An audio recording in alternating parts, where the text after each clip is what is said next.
अस्सलाम वालेकुम। Welcome to my channel voice over by Amna Shah. I hope कि आप खुश होंगे। कहानी शुरू करने से पहले आपसे रिक्वेस्ट है कि अगर आपको मेरा कंटेंट पसंद आता है तो प्लीज़ मेरे चैनल को सब्सक्राइब करें। आइए मिर्ज़ा अमजद बेग की एक और सनसनीखेज़ कोर्ट कहानी सुनते हैं। नाश्ते के दौरान सुबह के अखबारात को मैं सरसरी अंदाज में देख लिया करता हूँ। मेरे पेशे की मसरूफियत इस बात की इजाज़त नहीं देती कि मैं फुर्सत से बैठकर अखबारात की एक एक सतर चाटता रहूं। मेरे ख्याल में अपने काम और मतलब की खबरों को ज़्यादा से ज़्यादा 15 मिनट में भुगताया जा सकता है, यानी इधर नाश्ता ख़त्म उधर अखबारात ख़त्म। उस दिन भी मैं नाश्ते की मेज़ पर बैठा अखबारात का मुताला कर रहा था कि एक खबर ने मेरी तवज्जो अपनी जानिब मबसूल कर ली। एक बिजनेसमैन ने अपने स्लीपिंग पार्टनर को अपनी नींद सुला दिया। मैंने इस खबर की तफसीलात में जाने की कोशिश नहीं की क्योंकि वहाँ कोई ख़ास बात नहीं थी। दो अफराद ने, जो कि आपस में दोस्त भी थे, मिलकर एक बिजनेस शुरू किया था और कुछ अरसे के बाद एक पार्टनर की मौत वाक़ हो गई थी। ये मौत कत्ल की सूरत में सामने आई थी और इस बिजनेस में मौत को गले लगाने वाले शख्स की हैसियत स्लीपिंग पार्टनर की थी। लिहाजा पुलिस ने पहली फुर्सत में बेदार पार्टनर को इस कत्ल के इल्ज़ाम में गिरफ्तार कर लिया था। इस नौइयत की खबरें आए दिन अखबारात की ज़ीनत बनती रहती हैं, जो लोगों को सनसनी के अलावा तफरीह के मौक़े भी मैसर करती हैं। मैंने अखबार को एक तरफ रखा और जल्दी से तैयार होकर अदालत चला गया। बाज़ औक़ात और मामलात ऐसे होते हैं कि बज़ाहिर जिनसे पीछा छुड़ाकर हम आगे बढ़ जाते हैं, लेकिन वो हमारा पीछा छोड़ने के मूड में दिखाई नहीं देते और नहायत ही खामोशी से ताक़ुब करते हुए अचानक हमारे सामने आ खड़े होते हैं। स्लीपिंग पार्टनर के कत्ल वाला मामला भी कुछ इसी किस्म का था। इसी शाम मैं अपने दफ्तर में बैठा रोज़मर्रा के अमूर निपटा रहा था कि मेरी सेक्रेटरी फौजिया ने इंटरकॉम पर मुझे बताया, बेग साहब, बेगम सरीना आपसे मिलने आई हैं। मैंने पूछा, क्या इनका अपॉइंटमेंट है? अपॉइंटमेंट तो नहीं है सर। फिर? मैंने सरसरी अंदाज में कहा। सर, वो खासी परेशान दिखाई देती हैं, फौजिया ने बताया। विजिटिंग लॉबी की क्या पोजीशन है? बेग साहब, लॉबी में इस वक्त तो सिर्फ वही बैठी हुई हैं। वही? तुम्हारा मतलब है कि बेगम सरीना? Yes sir. मैंने इस्तफसार किया, क्या आज के तमाम अपॉइंटमेंट्स निमट गए हैं? 2 क्लाइंट्स ने फ़ोन करके अपनी अपॉइंटमेंट कैंसिल करवाई हैं, सेक्रेटरी ने जवाब दिया। इनमें से एक कल और दूसरा परसों आएगा। आज के अपॉइंटमेंट्स के मुताबिक आखिरी क्लाइंट इस वक्त आपके चैम्बर में मौजूद है। ठीक है, मैंने एक गहरी सांस खारिज करते हुए कहा। मैं जैसे ही मज़कूरा क्लाइंट को फारिग करूं, तुम बेगम सरीना को मेरे चैम्बर में भेज देना। ओके सर, फौजिया ने शाइस्ता लहजे में कहा। मैंने इंटरकॉम का रिसीवर रख दिया। 15 मिनट के बाद फौजिया ने 3 अफराद को मेरे पास भेज दिया। इनमें एक औरत, एक नौजवान मर्द और एक अधेड़ उम्र शख्स था। इंटरकॉम पर बात करते हुए फौजिया ने मुझे सिर्फ बेगम सरीना के बारे में बताया था। वो औरत यकीनन बेगम सरीना थी, जबकि बाकी ज़ाहिर है उसके साथी होंगे। मैंने पेशावराना मुस्कुराहट से उनका इस्तकबाल किया और अपनी मेज़ की दूसरी जानिब बिछी कुर्सियों की तरफ इशारा कर दिया। वो मेरे इशारे की तकलीद में कुर्सियाँ खींचकर बैठ गए। रस्मी अलग सलग के बाद मैंने इनकी आमद की गर्ज़-ओ-ग़ायत दरियाफ्त की। औरत ने मुतज़ब्ज़ब नज़र से अधेड़ उम्र मर्द की तरफ देखा, जैसे वो इससे बात शुरू करने के लिए कह रही हो। मर्द ने अपनी साथी औरत की निगाह का मफ़हूम समझ लिया और मुझसे मुखातिब होते हुए बोला, मिर्ज़ा साहब, मेरा नाम अकमल खटक है। मैं गुलशन इकबाल में रहता हूँ और तारिक रोड पर मेरा एक छोटा सा फास्ट फूड रेस्टोरेंट है। फिर उसने अपने हमराही अफराद की जानिब बारी बारी इशारा करते हुए इनका तारुफ कराया। ये मेरी भाभी ज़रीना हैं और इनके साथ इनका बेटा उमेर बैठा है। हमें नजमी साहब ने आपके पास भेजा है। बात ख़त्म करते ही उसने एक विजिटिंग कार्ड निकालकर मेरी सिमत बढ़ा दिया। मैंने इस कार्ड को अपने हाथ में लेकर देखा तो फ़ौरन पहचान गया। ये कार्ड मेरे एक ताल्लुक़दार आरिफ नजमी का था, जो सुबह के एक मारूफ अखबार का रिपोर्टर था। मज़कूरा कार्ड के पीछे नजमी साहब ने मेरे लिए चंद सतरें घसीट दी थीं। बेग साहब, अकमल खटक से मेरे दोस्ताना ताल्लुकात हैं। इनके बड़े भाई अजमल खटक कत्ल के एक केस में फंस गए हैं।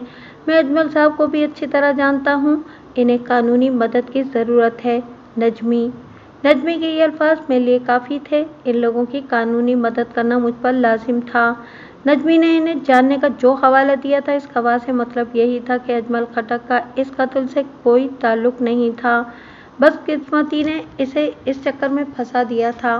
मैंने नजमी के विजिटिंग कार्ड को मेज पर रखा और इंटरकॉम उठाकर 3 कोल्ड ड्रिंक्स लाने के लिए कह दिया। फिर अकमल खटक की जानिब मुतवज्जा होते हुए कहा, खटक साहब, आपने अपना तारुफ तो करा दिया, अब ये भी बताएं कि मैं आपके लिए क्या कर सकता हूँ। मेरा मतलब है कि मुझे इस केस की तफसील बताएं जिसमें आपका भाई फंस गया है। मिर्ज़ा साहब, आज के तमाम अखबारात में इस वाक़े की खबरें मौजूद हैं। अकमल ने ठहरे हुए लहजे में कहा, ये खबर तो आपकी नज़र से भी गुजरी होगी कि एक बिजनेसमैन ने अपने स्लीपिंग पार्टनर। हाँ, मैंने ये खबर पढ़ी है। इसकी बात मुकम्मल होने से पहले ही मैं बोल उठा, जिसमें बिजनेस पार्टनर को अपनी नींद सुलाने का जिक्र था। अल्लाह आपका भला करे मिर्ज़ा साहब, अकमल खटक ने बड़ी रसान से कहा, मैं इसी खबर की बात कर रहा हूँ। अब मैं आपको इसके बारे में तफसील सुनाता हूँ, बाकी बातें बाद में होंगी। ठीक है, मैंने अस्पात में गर्दन हिलाई और कागज़ कलम संभालते हुए कहा, आपके हालात से आगाही के बाद ही मैं किसी मुनासिब कार्रवाई के बारे में फ़ैसला कर सकूँगा।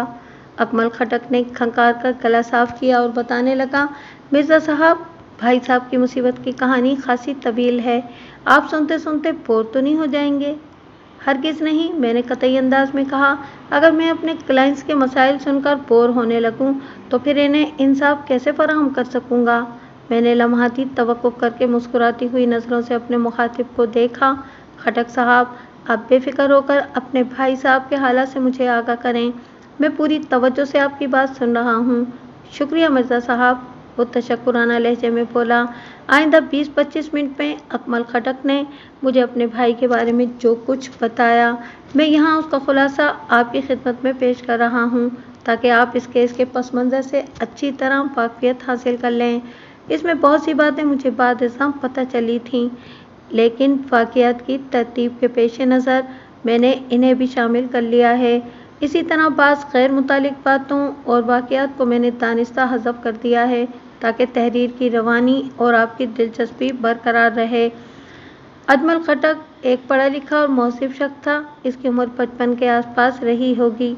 वो इलेक्ट्रॉनिक्स के बिजनेस से वाबस्ता था और इस कारोबार को जदीद बुनियादों पर बड़े नज़्म व ज़ब्त से चला रहा था।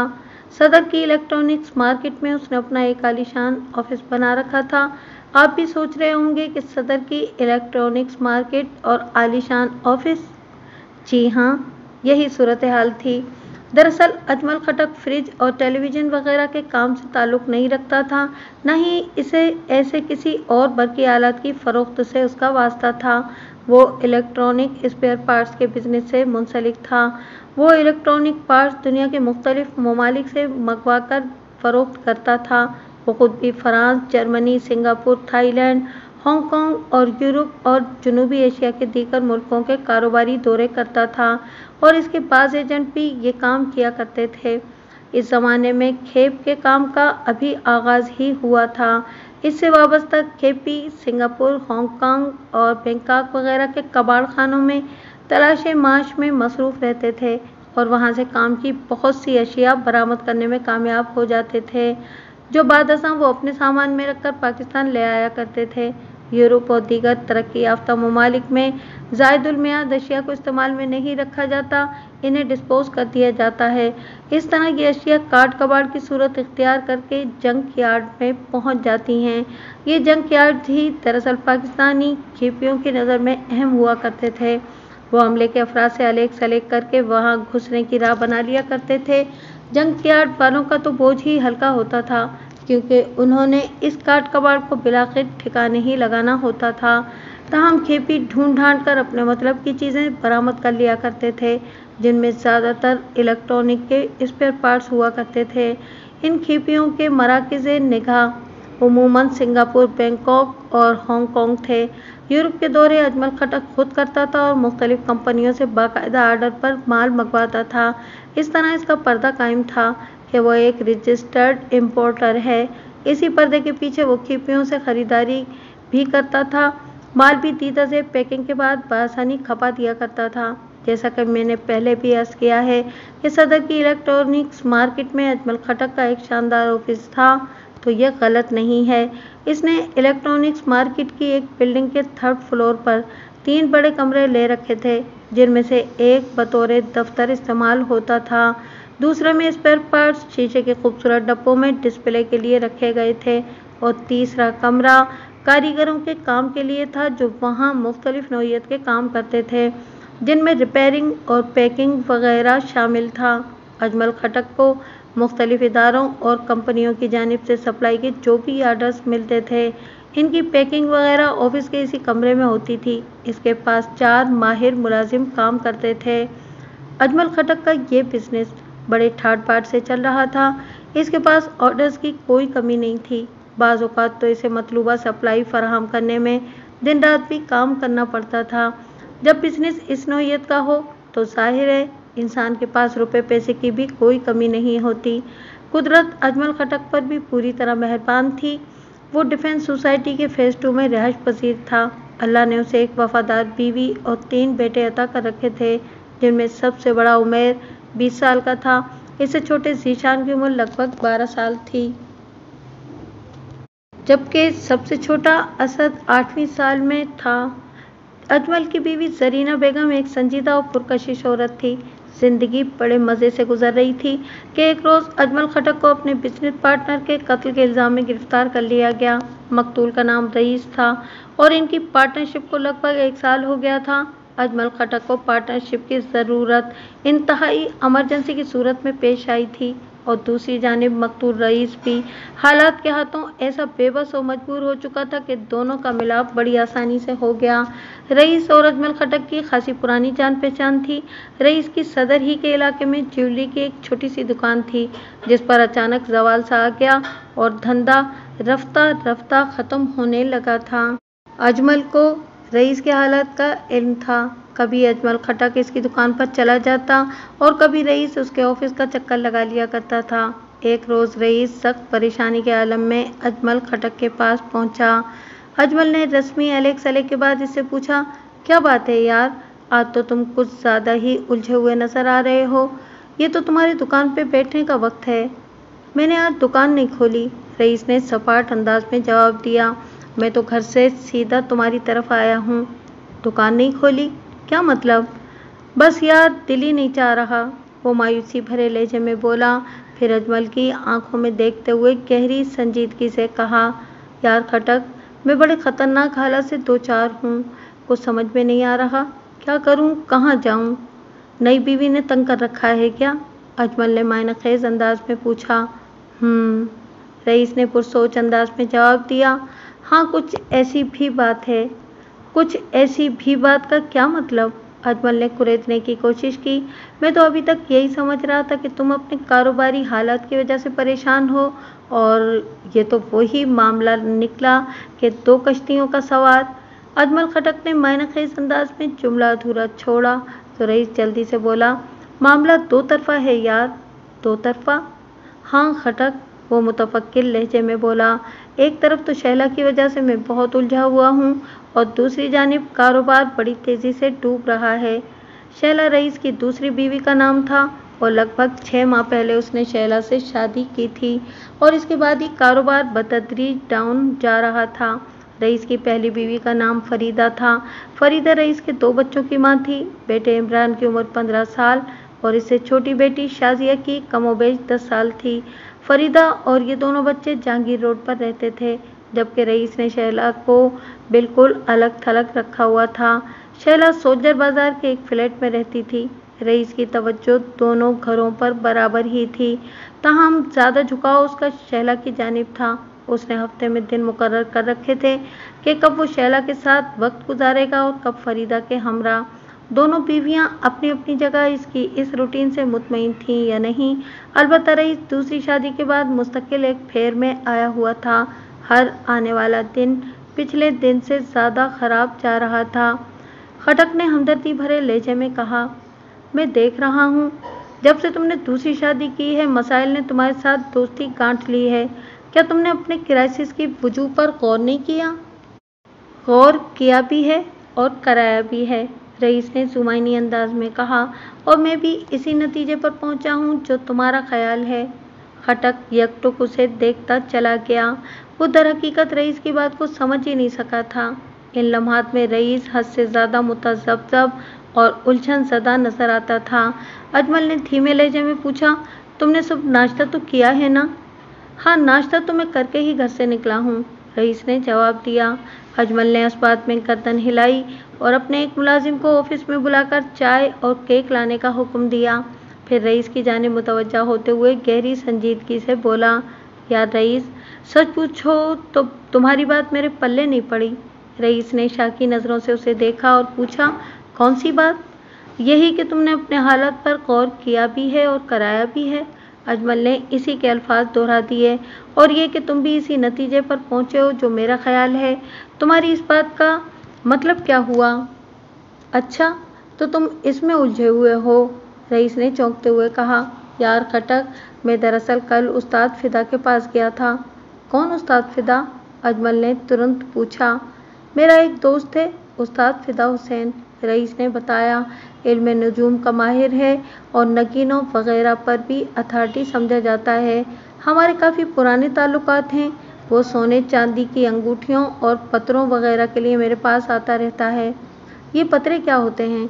अजमल ने अपनी मालूमात की गर्ज से पूछ लिया। ये सोने चांदी और मुख्तलिफ नर्म धातों की तख्तियाँ सी होती हैं, रईस वजाहत करते हुए बोला।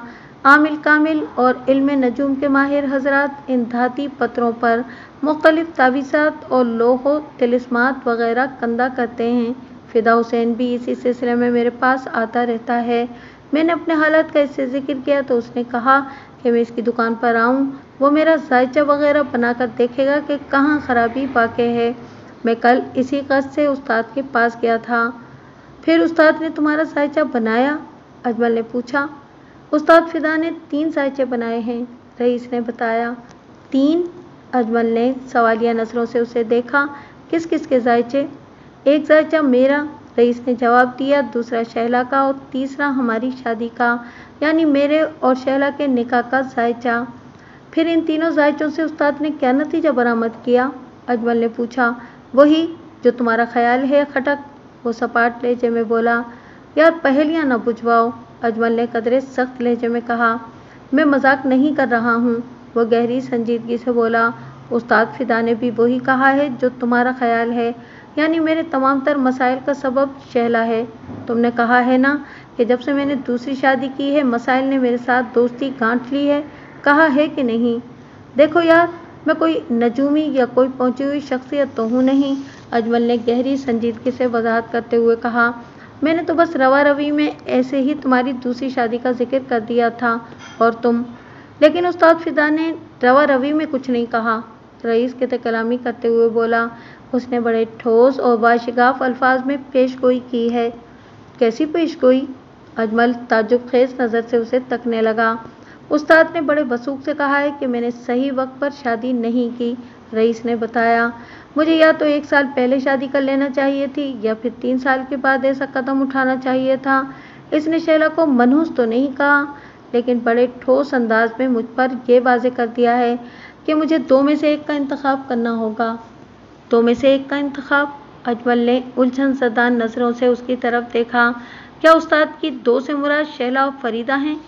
नहीं यार, रईस ने नफ़ी में गर्दन हिलाई और बताया। 2 से उसकी मुराद है कि शैला और दुकानदारी।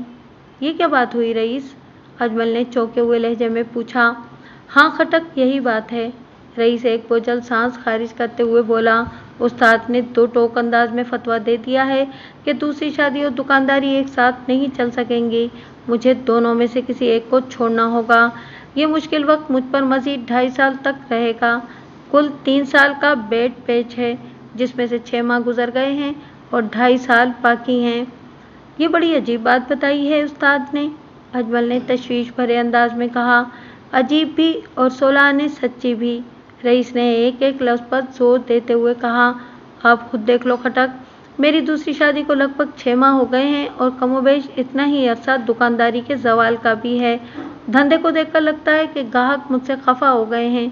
हर नया दिन गुजरे हुए दिन से ज़्यादा ख़राब साबित हो रहा है। अगर यही सूरत हाल मज़ीद कुछ अर्सा बाहर रही तो दुकान पर मजबूरन मुझे ताला डालना पड़ेगा। इसी लम्हे मुलाजिम लड़का चाय और केक लेकर आ गया। चुनाचे वो थोड़ी देर के लिए चुप हो गया। चंद लम्हात की खामोशी के बाद अजमल खटक ने रईस की आंखों में देखते हुए पूछा, रईस, क्या तुमने उस्ताद फिदा की पेशगोई को दिलो जान से कबूल कर लिया है? हाँ, इसकी बात अक्लन और अमलन दुरुस्त साबित हो रही है। फिर तुमने क्या फैसला किया है? अजमल ने ठहरे हुए लहजे में सवाल किया। दोनों में से किसको छोड़ रहे हो? दोनों से अजमल की वाज़ेह मुराद शैला और कारोबार थी। रईस ने बड़े मजबूत अंदाज में कहा, फैसला तो मैंने कर लिया है, लेकिन तुमसे एक ज़रूरी मशवरा करना है, इसीलिए मैं तुमसे मिलने आया हूँ। मैं हर मशवरे के लिए हाजिर हूँ यार, अजमल फराग दिली का मुजाहरा करते हुए बोला। लेकिन पहले ये तो बताओ कि तुमने फैसला किया क्या है? तुम्हारा पुरस्कार अंदाज मेरे अंदर तजस्सुस पैदा कर रहा है। मैंने शैला के हक में फैसला किया है, वो मजबूत लहजे में बोला। गोया तुमने दुकान पर ताला लगाने का ज़हन बना लिया है। बिल्कुल ठीक समझे, वो इस बात में गर्दन हिलाते हुए बोला। अब तो मुझे मशवरा दो कि मुझे क्या करना चाहिए। हाथ पर हाथ रख के तो नहीं बैठ सकता, आखिर को घर बार वाला हूँ, और वो भी दो घर। अजमल ने ज़ेरे लब मुस्कुराते हुए इसे छेड़ा। लोगों के लिए तो एक घर के अखराजात पूरे करना मुश्किल होता है। जहांगीर रोड वाला घर तो मेरी ज़ाती मिल्कियत है, रईस ने गहरी संजीदगी से बताया। लेकिन तुम जानते हो, सोल्जर बाजार वाले जिस फ्लैट में मैंने शैला को रखा हुआ है वो किराए का है। अगर मैं अपनी दुकान को लपेट देता हूँ तो खुद सोचो मेरा गुजारा होगा कैसे? अजमल गहरी सोच में डूब गया। फिर पूछा, यार रईस, मुझे ठीक ठीक बताओ, तुम्हारे उस्ताद फिदा ने कारोबार के हवाले से किन अल्फाज में पेशगोई की है? उस्ताद ने बड़े वाज़ेह अल्फाज में बताया है कि मैंने बहुत गलत वक्त पर शैला से शादी की है, वो वजाहत करते हुए बोला। 3 साल का अरसा मुझ पर भारी है। मुझे या तो 1 साल पहले शादी कर लेना चाहिए थी या फिर 3 साल बाद करता। खैर, शादी तो अब हो चुकी। उस्ताद की पेशगोई 6 माह बाद सामने आई है। उस्ताद का फरमाना यह है कि अगर शैला बीवी की हैसियत से मेरे साथ रहती है तो इन 3 सालों में मैं जो भी काम करूँगा वो बुरी तरह तबाह हो जाएगा। ये 3 साल मेरे लिए फाइनेंशियल क्राइसिस के हैं, जिनमें से 6 माह तो गुजर गए हैं और 2.5 साल अभी बाकी हैं। उसने लम्हाती तवक्कुफ करके एक गहरी सांस ली, फिर इजाफा करते हुए बोला, यार खटक, अगर मैं शैला से शादी से लेकर अब तक के 6 माह पर निगाह डालूं तो उस्ताद की पेशगोई हर्फ ब हर्फ दुरुस्त नज़र आती है। मेरे जहन में ये बात अच्छी तरह बैठ गई है कि आगे भी वही होगा जैसा कि उस्ताद ने बताया है। अगर तुमने उस्ताद फिदा के अल्फाज को दिलो दिमाग पर नक्श कर लिया है तो फिर ना चाहते हुए भी तुम्हारे साथ वही होगा जिसकी तुम तवक्को कर रहे हो, अजमल ने तशवीश भरे लहजे में कहा। तुम मेरे एक बहुत अच्छे दोस्त हो, बताओ मैं तुम्हारे लिए क्या कर सकता हूँ? मैंने अपने मौजूदा हालात से तुम्हें तफसीलन आगाह कर दिया है, रईस ने चाय की प्याली खाली करते हुए कहा। तो मुझे मशवरा दो कि इस सिचुएशन में मुझे क्या करना चाहिए। एक बात तो तय है रईस, वो इसकी आंखों में झांकते हुए बोला। उस्ताद फिदा की पेशगोई की रोशनी में तुमने अपना जो जहन बना लिया है, इसके साथ तुम जिस काम में भी हाथ डालोगे तुम्हें नुकसान ही उठाना पड़ेगा। तुम्हारा ज्वेलरी का कारोबार बुरी तरह तबाह हो रहा है। ये दुकान बंद करके तुम कोई और धंधा शुरू करते हो तो मखसूस जहन और सोच के साथ नए धंधे में भी तुम कदम जमा नहीं पाओगे। लिहाजा मेरी नज़र में तो सिर्फ एक ही रास्ता बाकी रह जाता है। कौन सा रास्ता? अजमल की बात ख़त्म होते ही रईस ने सवाल कर दिया। महफूज इन्वेस्टमेंट, अजमल ने कहा। मेरे जहन में भी कुछ ऐसी ही सोच है, रईस ने ताइदी अंदाज में गर्दन हिलाई। मैंने इस सिलसिले में उस्ताद से भी पूछा था, इनका कहना है कि अगर मेरा सरमाया किसी और शख्स के इस्तेमाल में रहेगा तो फिर नुकसान का अंदेशा नहीं।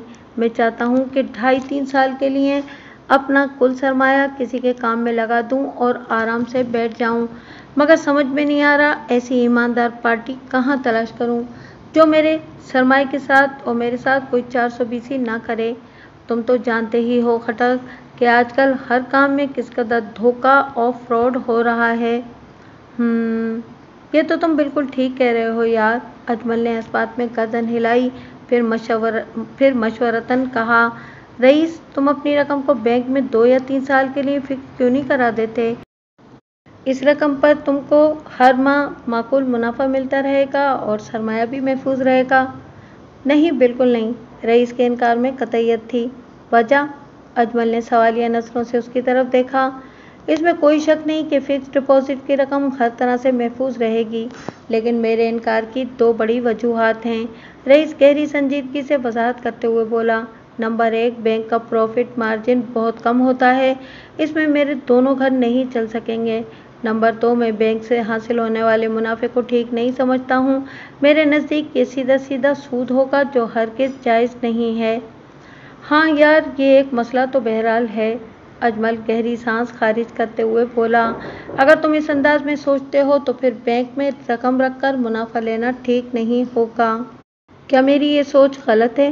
رئیس نے حیرت بھری نظر سے اس کی طرف دیکھا۔ میں غلط اور صحیح کی بحث میں نہیں پڑنا چاہتا یار، اجمل نے دو ٹوک انداز میں کہا۔ ہر انسان اپنے ذہن اور انداز سے سوچتا ہے۔ کچھ لوگ بینک سے حاصل ہونے والے منافع کو جائز سمجھتے ہیں اور کچھ ناجائز۔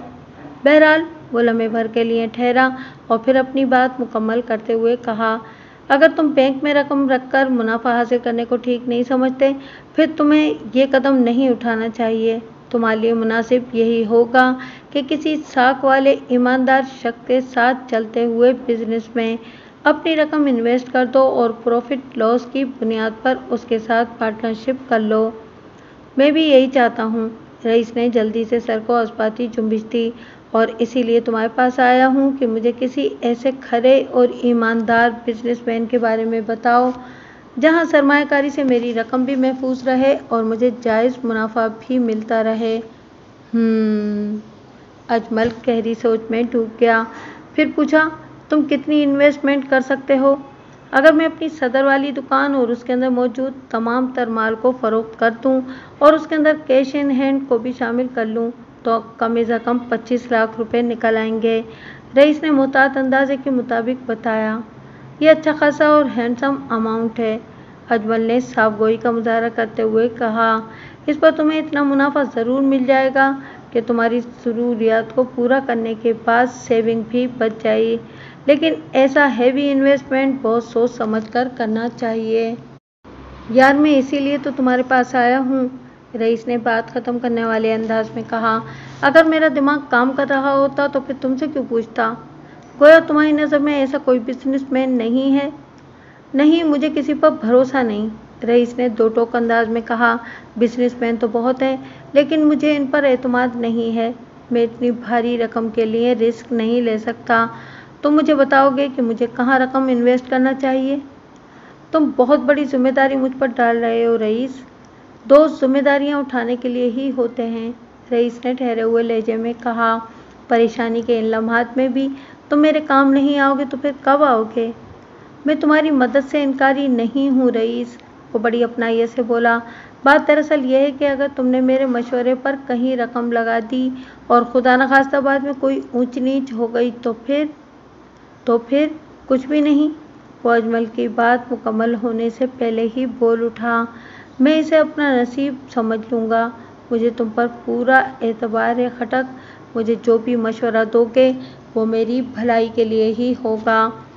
ٹھیک ہے، اجمل نے کہا، مجھے چند دن کا وقت دو، میں سوچ سمجھ کر بتاؤں گا کہ تمہیں کہاں سرمایہ لگانا چاہیے۔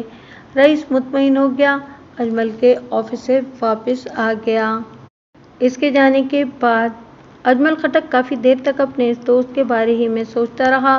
وہ بذات خود ستاروں وغیرہ پر یقین نہیں رکھتا تھا۔ اس کے خیال میں انسان کی زندگی میں سب سے زیادہ اہمیت صرف 2 چیزوں کی ہوتی ہے، اول وقت، دوم محنت۔ وہ وقت اور محنت پر ایمان کی حد تک یقین رکھتا تھا۔ زندگی کے تجربے نے اسے یہی سبق سکھایا تھا کہ اگر انسان وقت ضائع کیے بغیر خلوص نیت کے ساتھ محنت کرے تو اس کی قسمت خود بخود ہری بھری ہو جاتی ہے۔ مقدر کو بنانا اور بگاڑنا انسان کے اختیار میں ہے۔ اس نے زندگی بھر اسی فارمولے کی روشنی میں حرکت کی تھی اور ہر قدم پر کامیابی حاصل کی تھی۔ وہ سیلف میڈ انسان تھا۔ اس نے حالات اور زندگی کے بہت سے چہرے دیکھ رکھے تھے۔ اس تناظر میں استاد فدا حسین کی پیش گوئی اور اس حوالے سے رئیس کا خوف اجمل کو بڑا مذاق خیز محسوس ہوا تھا، لیکن اس نے رئیس پر اپنے حقیقی جذبات کا اظہار کرنا مناسب نہیں سمجھا تھا۔ وہ نہیں چاہتا تھا کہ اس کی کسی سخت بات سے رئیس کی دل آزاری ہو۔ رئیس کے ذہن میں استاد کی پیش گوئی کے حوالے سے ایک یقین سا بن گیا تھا اور یہ یقین بہت پختہ تھا۔ لہٰذا فی الحال اس کی سوچ کے ساتھ چھیڑ چھاڑ مناسب نہیں تھی۔ اجمل نے یہی فیصلہ کیا تھا کہ بعد میں کسی موقع پر وہ اپنے دوست کو طریقے سلیقے سے سمجھا دے گا۔ اجمل خٹک نے چند دن کے لیے سوچنے کی مہلت لی تھی اور انہی چند دنوں میں ایک ایسا واقعہ پیش آ گیا کہ رئیس کے لیے کسی ایماندار پارٹی کو تلاش کرنے کی ضرورت ہی نہ رہی۔ یہ واقعہ اجمل کے لیے کسی ٹریجڈی سے کم نہیں تھا۔ ہوا یوں کہ انہی دنوں اجمل کی چھوٹی بہن صوبیہ خٹک کی شادی کے معاملات اپنے آخری مراحل میں داخل ہو چکے تھے۔ صوبیہ اجمل کے پاس ہی رہتی تھی۔ جب صوبیہ کی رخصتی میں ایک ہفتہ رہ گیا تو اس پر کاروبار کا بہت زیادہ پریشر آ گیا۔ ایمرجنسی میں چند ایسے آرڈر مل گئے کہ جنہیں پورا کرنے کے لیے اجمل کا فوراً سنگاپور جانا ضروری ہو گیا، لیکن گھر میں اس کی مصروفیات کچھ اس نوعیت کی تھیں کہ وہ ہل بھی نہیں سکتا تھا۔ اس نازک موقع پر اس نے اپنے ایک دوست سے درخواست کی تعاون کی۔ مذکورہ دوست کا نام ارشد وارثی تھا اور وہ الیکٹرانکس کے کاروبار میں اچھی خاصی معلومات رکھتا تھا۔ وہ کام کے سلسلے میں کئی بار ملک سے باہر بھی جا چکا تھا۔ اجمل نے اپنے دوست سے ملاقات کی اور کہا، یار وارثی، تم جانتے ہو میں چھوٹی بہن کی شادی میں کس قدر الجھا ہوا ہوں۔ میں نے صوبیہ کو ماں اور باپ بن کر پالا ہے، لہٰذا اس موقع پر میں اسے تنہا نہیں چھوڑ سکتا۔ میری جگہ تم 3 دن کے لیے سنگاپور چلے جاؤ میرے نمائندے کے طور پر۔ سنگاپور تمہارا دیکھا بھالا ہے، تمہیں وہاں کوئی پریشانی نہیں ہوگی۔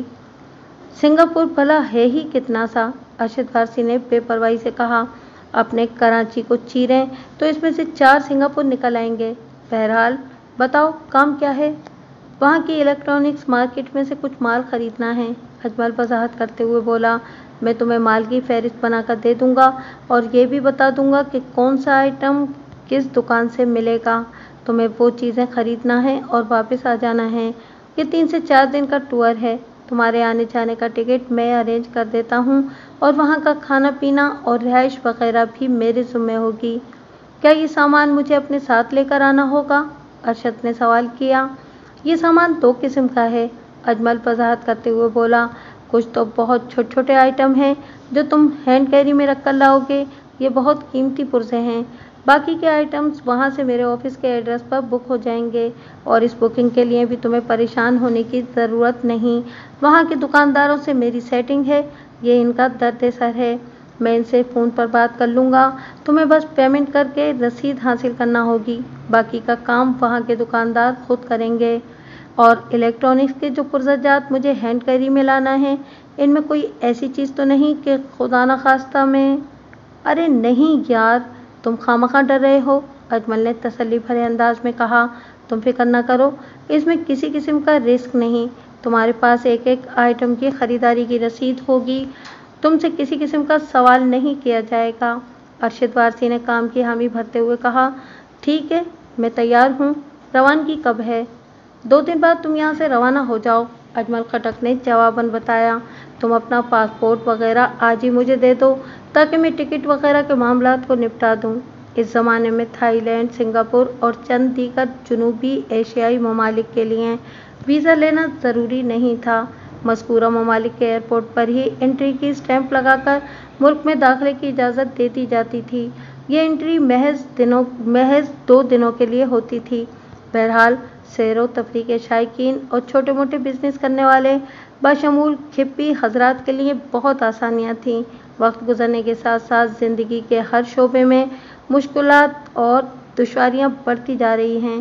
ارشد وارثی نے سب سے پہلے اہم سوال کیا، یار اجمل، یہ تو تم نے بتایا ہی نہیں کہ میں سنگاپور کی الیکٹرانکس مارکیٹ میں خریداری کیسے کروں گا؟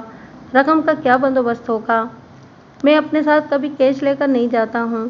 تو کیا وہاں تمہارا ادھار کھاتا چلتا ہے؟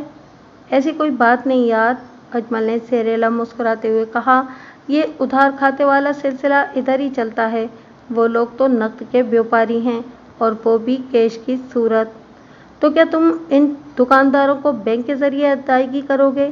ارشد نے الجھن زدہ لہجے میں پوچھا۔ جب وہ ادھار کے عادی نہیں ہیں تو پھر میں خریداری کروں گا کیسے؟ سنگاپورین ڈالرز سے، اجمل نے معنی خیز انداز میں کہا۔ ارشد الجھ کر بولا، میں کچھ سمجھا نہیں یار۔ یہ ٹھیک ہے کہ ارشد وارثی اس سے پہلے بھی گھومنے پھرنے سنگاپور جا چکا تھا، मगर इस नौइयत का ये उसका पहला तजुर्बा था।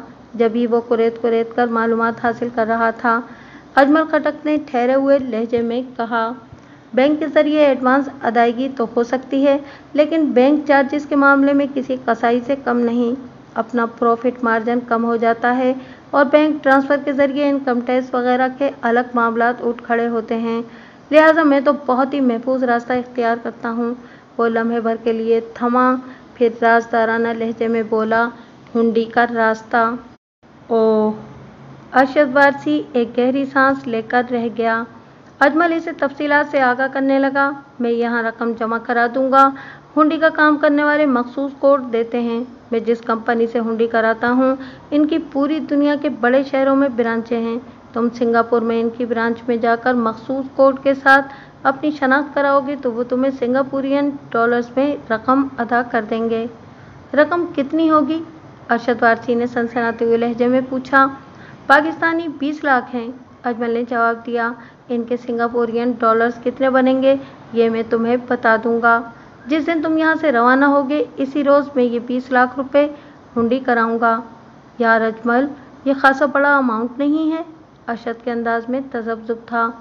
हाँ है तो, अजमल ने इस बात में गर्दन हिलाई, इसीलिए तो तुम्हें भेज रहा हूँ। मुझे तुम पर पूरा एतमाद है। असल में इस बार मुझे एक बहुत बड़ा ऑर्डर मिल गया है, जिसे बर वक्त पूरा करना इंतहाई ज़रूरी है। इस पर मेरे मुस्तकबिल का दारोमदार है। ये एक तरह का टेस्ट केस भी है। अगर मैंने मुकर्ररा वक्त पर सप्लाई दे दी तो मुझे PAF से भी काम मिलना शुरू हो जाएगा। ये मेरे लिए बड़े एजाज़ की बात होगी। PAF? अरशद ने चौंक कर उसकी तरफ देखा। तुम्हारा मतलब है कि पाकिस्तान एयरफोर्स? बिल्कुल यही मतलब है, अजमल ने ताईदी अंदाज में कहा। शायद तुम्हारे इल्म में ना हो कि फोर्स के लोगों को ओपन मार्केट से इस नौइयत की ख़रीदारी की इजाज़त नहीं होती। इन्हें अपनी ज़रूरत के लिए किसी भी किस्म के पुर्ज़ाजात की ख़रीदारी प्राइवेट सप्लायर से करना होती है, जिसका बाकायदा हिसाब और रिकॉर्ड रखा जाता है। मैं तुम्हारे ज़रिए सिंगापुर से जो स्पेयर पार्ट्स और पुर्ज़ाजात वगैरह मंगवा रहा हूँ, इस इलेक्ट्रॉनिक्स में कमोबेश आधा माल PAF वालों का है। अगर मैं सोबिया की शादी में मसरूफ़ ना होता तो फिर इस काम के लिए तुम्हें हरगिज़ ज़हमत ना देता। ये ऑर्डर भी अचानक ही मिला है ना, इतना वक्त नहीं है कि मैं शादी को निपटाने के बाद बड़े आराम से सिंगापुर रवाना हो जाऊं। अकमल भी शादी ही के हंगामों में उलझा हुआ है, फिर उसने नया रेस्टोरेंट खोला है, उसे भी वक्त देना बहुत ज़रूरी है। और अरे यार, इतनी तफसील की ज़रूरत नहीं, अरशद वारसी ने हाथ उठाकर कहा। तुम फिक्र न करो, मैं तुम्हारा ये काम बड़े अच्छे तरीके से और बर वक्त कर डालूंगा। तुम्हारा बहुत बहुत शुक्रिया यार, अजमल ने ममनूनियत भरे अंदाज में कहा। अरशद बोला, अब तो मुझे शर्मिंदा कर रहे हो। उन्होंने गर्मजोश मुसाफा किया और फिर अरशद वारसी रुखसत हो गया। जिस रोज़ अरशद को सिंगापुर के लिए फ़्लाई करना था, अजमल खटक ने मुबलिक 20 लाख रुपए हुंडी करा दिए और मखसूस कोड के साथ ही अरशद वारसी को ज़रूरी हिदायत भी दे दी ताकि इसे वहाँ कोई दुश्वारी पेश न आए। अरशद वारसी सिंगापुर रवाना हो गया। अजमल खटक शादी के हंगामों में मसरूफ़ हो गया। शादी निमट गई, सोबिया ब्याह कर अपनी ससुराल चली गई। अरशद वारसी की वापसी का वक्त आन पहुँचा, लेकिन वो लौट कर न आया। अजमल खटक के हाथ पांव फूल गए। उसने सबसे पहले हुंडी वालों से राब्ता किया। पता चला कि सिंगापुर में हस्बे प्रोग्राम अरशद वारसी ने मज़कूरा रकम सिंगापुरियन डॉलर्स में वसूल कर ली थी। अजमल ने मुताल्लिका दुकानदारों से टेलीफोन राब्ते किए। मालूम हुआ कि इसके लिए किसी किस्म की भी कोई ख़रीदारी नहीं की गई और ना ही कोई ऑर्डर बुक कराया गया है। ये बात तो तय थी कि अरशद बखैर आफियत सिंगापुर पहुंचा था और उसने हुंडी वालों के ऑफिस जाकर रकम भी वसूल की थी। इसके बाद वो कहाँ गायब हो गया था, इस हवाले से कुछ पता नहीं चल रहा था। अजमल की छठी चीख कर ऐलान कर रही थी कि बेटा, तुम्हारे साथ तो फ्रॉड हो गया है। अरशद वारसी अब कभी वापस नहीं आएगा।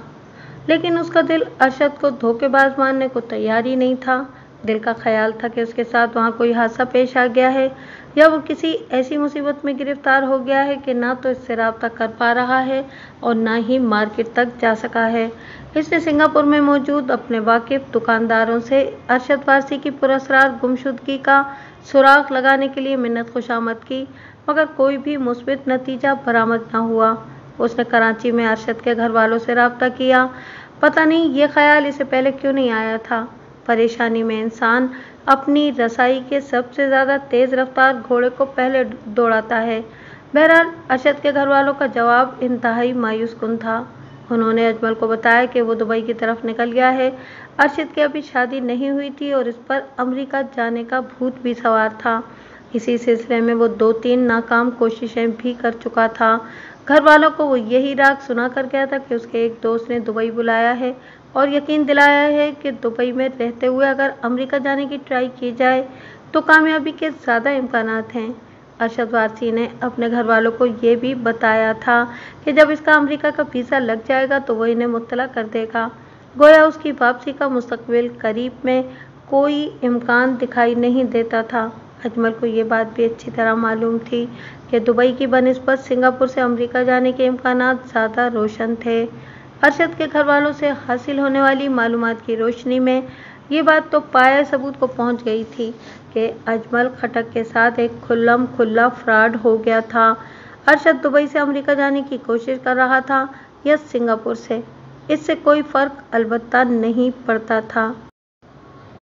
अजमल ने अरशद के वालिद राशिद वारसी को सूरत हाल की संगीनी से आगाह किया और भराई हुई आवाज़ में पूछा, अंकल आप मेरे लिए क्या कर सकते हैं? कुछ भी नहीं, अरशद वारसी ने टकासट जवाब दिया। अंकल ये 20 रुपये नहीं 20 लाख रुपए का मामला है, अजमल ने सिर पिटाए हुए लहजे में कहा। और आप तो बड़े आराम से कह रहे हैं कि कुछ भी नहीं, तो क्या कहूँ? राशिद वारसी उखड़े हुए लहजे में बोला, मेरे इल्म में तो नहीं कि तुमने अरशद को इतनी बड़ी रकम दी थी। मैं तो सिर्फ इतना जानता हूँ कि मेरा बेटा दुबई गया है। अजमल का खून खोल कर रह गया। वो दुरुस्त लहजे में बोला, अंकल आप ज्यादती कर रहे हैं। ज्यादती मैं नहीं तुम कर रहे हो बरखुरदार, राशिद वारसी ने एक एक लफ्ज़ पर जोर देकर कहा। तुम मेरे बेटे पर सरासर इल्ज़ाम लगा रहे हो। क्या तुम्हारे पास ऐसा कोई सबूत है कि अरशद ने तुमसे 20 लाख रुपए लिए हैं? मैं आपको बता तो चुका हूँ कि किस तरह हुंडी के जरिए 20 लाख रुपए सिंगापुर ट्रांसफ़र किए गए थे, अजमल ने सख्त लहजे में कहा। अरशद ने सिंगापुर पहुंचकर रकम वसूल की है, इसके बाद ही वो गायब हुआ है। तुमने मुझसे पूछकर, न मुझे बताकर और न ही मेरे सामने अरशद को कोई रकम दी है, राशिद वारसी ने बड़ी रुखाई से कहा। तुम चाहो तो राशिद पर केस कर दो। राशिद वारसी के रवैये से जाहिर था कि उसके बेटे ने अजमल के साथ जो फ्रॉड किया है वो इसके बारे में सुनगुन ज़रूर रखता है, वरना वो अपने बेटे के दोस्त यानी कि अजमल से चंद बातें हमदर्दी की ज़रूर करता। जहाँ तक अरशद वारसी पर धोखाधड़ी के केस का ताल्लुक था तो अमलन ये मुमकिन नहीं था। सिंगापुर में अरशद वारसी ने रकम वसूल की थी, इसका वाहिद सबूत वो हुंडी का बिजनेस करने वाले लोग थे, लेकिन इस सबूत को अदालत में पेश करना मुमकिन नहीं था। हुंडी का कारोबार इंतहाई ईमानदाराना मगर गैर कानूनी होता है, लिहाजा वो किसी किस्म की गवाही के लिए सामने नहीं आते। अतमाम हुज्जत के तौर पर अजमल ने अरशद वारसी के बाप से पूछा, आप मुझे सिर्फ इतना ही बता दो कि वो दुबई में किस किस के पास गया है, इसके दुबई वाले दोस्त का पता ठिकाना और फ़ोन नंबर वगैरह दे दें। अभी तो ऐसी कोई भी चीज़ मेरे पास नहीं है, राशिद वारसी ने बदस्तूर बेमुरबती से कहा। अरशद ने जाने के बाद से अभी तक कोई राब्ता ही नहीं किया। अगर इसका फ़ोन आया तो मैं इससे पूछ लूँगा। फ़िलहाल मैं तुम्हारी कोई मदद नहीं कर सकता। राशिद वारसी के साथ उलझने से फौरी तौर पर कोई फ़ायदा हासिल होने वाला नहीं था। इसने अक्लमंदी का फ़ैसला किया और कोई बदमज़गी पैदा किए बगैर वापस आ गया। इस वक्त इसके सामने सबसे बड़ा मसला अपनी साख बचाने का था। ऑर्डर्स की सप्लाई का मरहला सर पर आन पहुँचा था। वो कोई भी माकूल सा बहाना करके 1-2 रोज़ की ताख़ीर की मोहलत हासिल कर सकता था।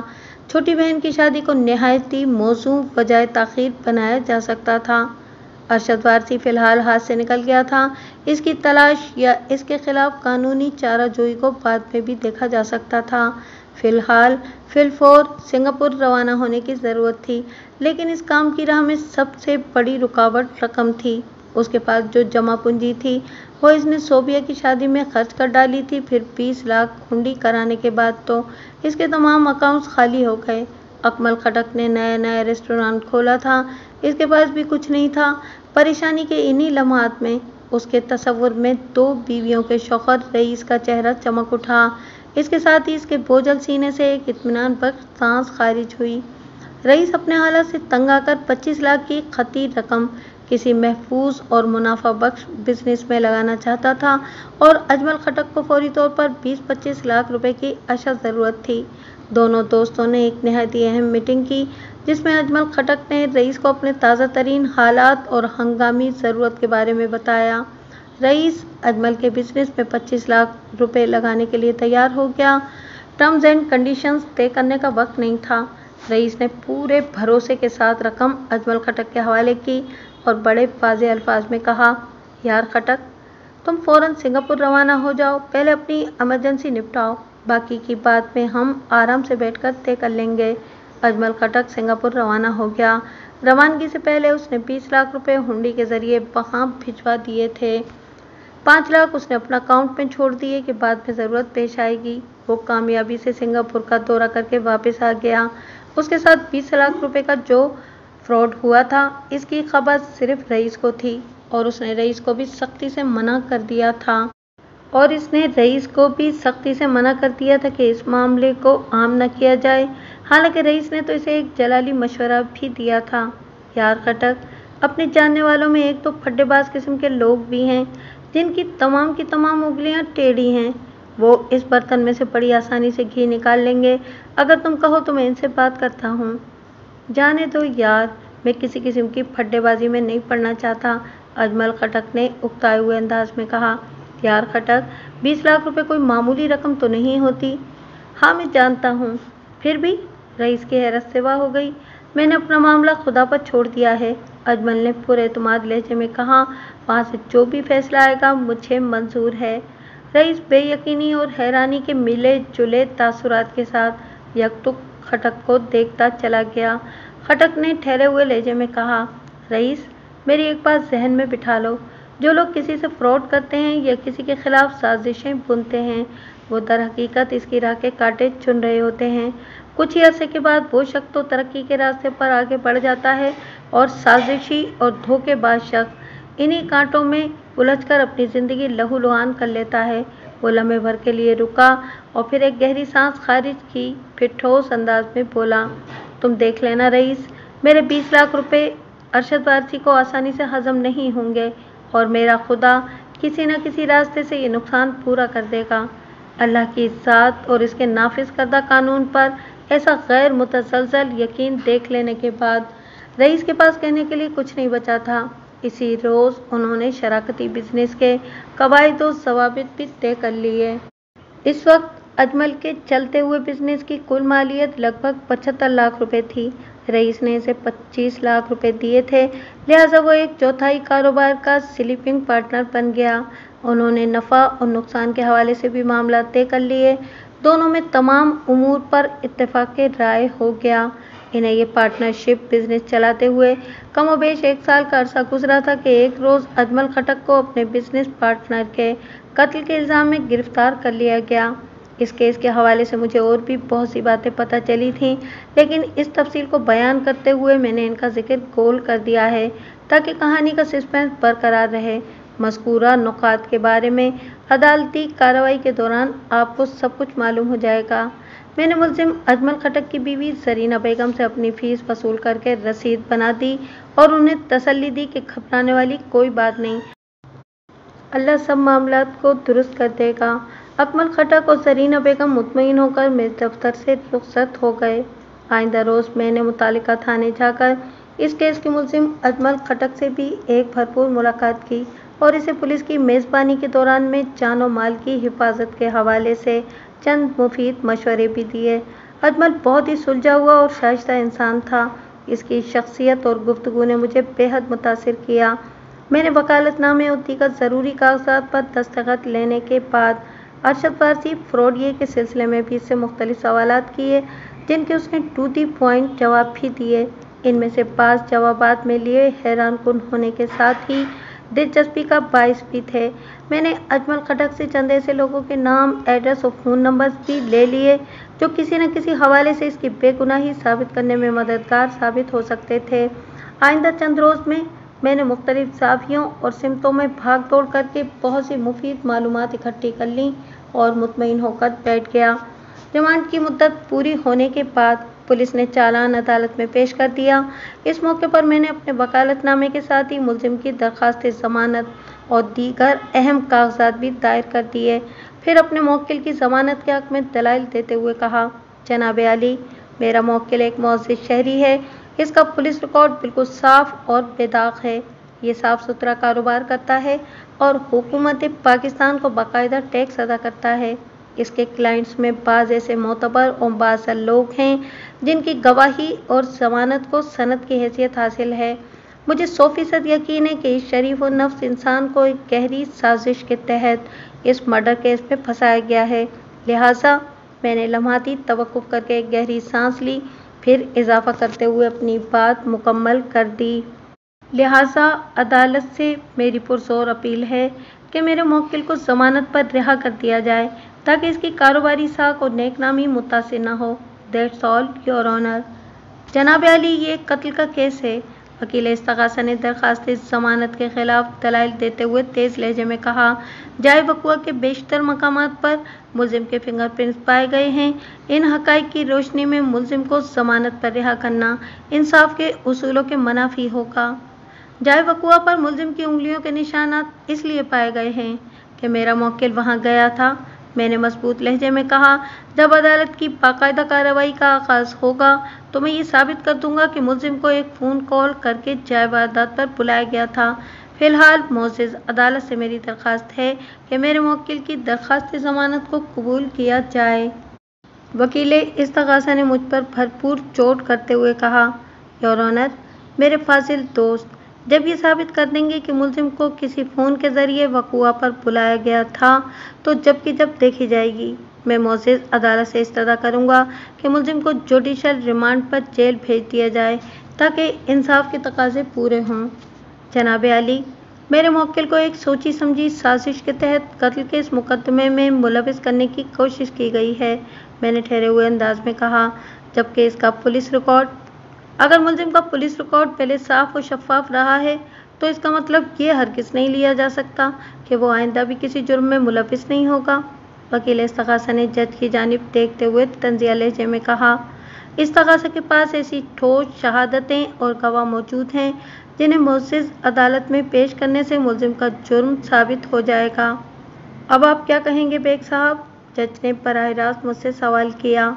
मैंने कहा, जनाब आली, मेरे पास भी ऐसी वाक़ियाती शहादतें और ठोस दलाइल हैं जो मेरे मौक्किल को बेगुनाह साबित कर देंगे। तो फिर केस को चलने दिया जाए। वकील इस्तगासा ने जज से दरख्वास्त की, आने वाली 2-4 पेशियों में दूध का दूध और पानी का पानी हो जाएगा। वकील इस्तगासा की तजवीज़ नुमा इस्तदा जज को बेहद पसंद आई और उसने मुलजिम की दरख्वास्त ज़मानत को रद्द करते हुए इसे जुडिशल रिमांड पर जेल भेजने के अहकाम सादिर कर दिए। इसके बाद 15 रोज़ की तारीख देकर अदालत बर्खास्त करने का ऐलान कर दिया। The court is adjourned. मैं पहले भी कई मरतबा इस अम्र की वजाहत कर चुका हूँ कि कत्ल के केस के मुलजिम की जमानत नामुमकिन हद तक मुश्किल होती है। लिहाजा वकील सफाई अपने मौक्किल की दरख्वास्त ज़मानत मुस्तरद होने पर ज़्यादा हैरान या परेशान नहीं हुआ करते। अलबत्ता मुलजिम के लवाहिकीन का मामला दीगर है। वो चूँकि अपने बंदे की ज़मानत पर रिहाई की उम्मीद लगाए बैठे होते हैं, लिहाजा इन्हें धचका लगता है। ताहम इन्हें संभाला देना वकील सफाई के फ़राइज़ का हिस्सा है। हम अदालती कार्रवाई के इख्तिताम पर कमरे से बाहर आए तो बरामदे में मेरे साथ चलते हुए ज़रीना बेगम ने कहा, बेग साहब, मैं तो समझ रही थी कि अजमल को आज रिहाई मिल जाएगी, लेकिन आज नहीं तो कल आपके शौहर को इंशाल्लाह ज़रूर रिहाई मिलेगी, बाइज़्ज़त रिहाई। मैंने इसके मायूसी भरे नामुकम्मल जुमले के जवाब में कहा, आपको इस सिलसिले में परेशान होने की ज़रूरत नहीं। दरअसल मैंने लम्हाती तवक्कुफ़ के बाद इजाफा करते हुए कहा, कत्ल के केस में फंसे हुए मुलजिम की ज़मानत का मामला बड़ा टेढ़ा होता है। उमूमन वकील सफाई को इसमें कामयाबी नहीं होती और ये कोई गैर मामूली या हैरानकुन बात नहीं है। मैं अपनी तैयारी से बिल्कुल मुतमईन हूँ और आपको भी इत्मीनान रखना चाहिए। मिर्ज़ा साहब, आपने इस केस को बड़ी तफसील से स्टडी किया है। फ्रैंकली बताएं, आपको क्या नज़र आ रहा है? कामयाबी के रोशन इम्कानात। मैंने अकमल को जवाब दिया, मुझे 99% यकीन है कि मैं आपके भाई साहब को इस सवाल से बखैर आफियत निकाल लूँगा। और 1% क्या इम्कान है? उसने गहरी संजीदगी से सवाल किया। मैंने 99% वाली बात हिफ्ज़ मातक़दम के तौर पर की है, मैंने साफ गोई का मुज़ाहरा करते हुए कहा, वरना मुझे तो 100% यकीन है कि इस केस में फतह हमारी होगी। मैंने अदालती अखाड़े में वकील इस्तग़ासा से फ़ाइट का जो नक्शा बनाया है, इसमें अगर कोई बड़ा और गैर मुतवक्का बहरान वाक़ नहीं हो जाता तो यकीनन आपके भाई साहब बाइज़्ज़त रिहाई पाकर घर जाएंगे। देखें ना, मैंने जुमला अधूरा छोड़कर एक बोझल सांस ली, फिर बात मुकम्मल करते हुए कहा, 100% तो सिर्फ अल्लाह ताला की ज़ात है जो किसी भी हवाले से किसी की मोहताज नहीं।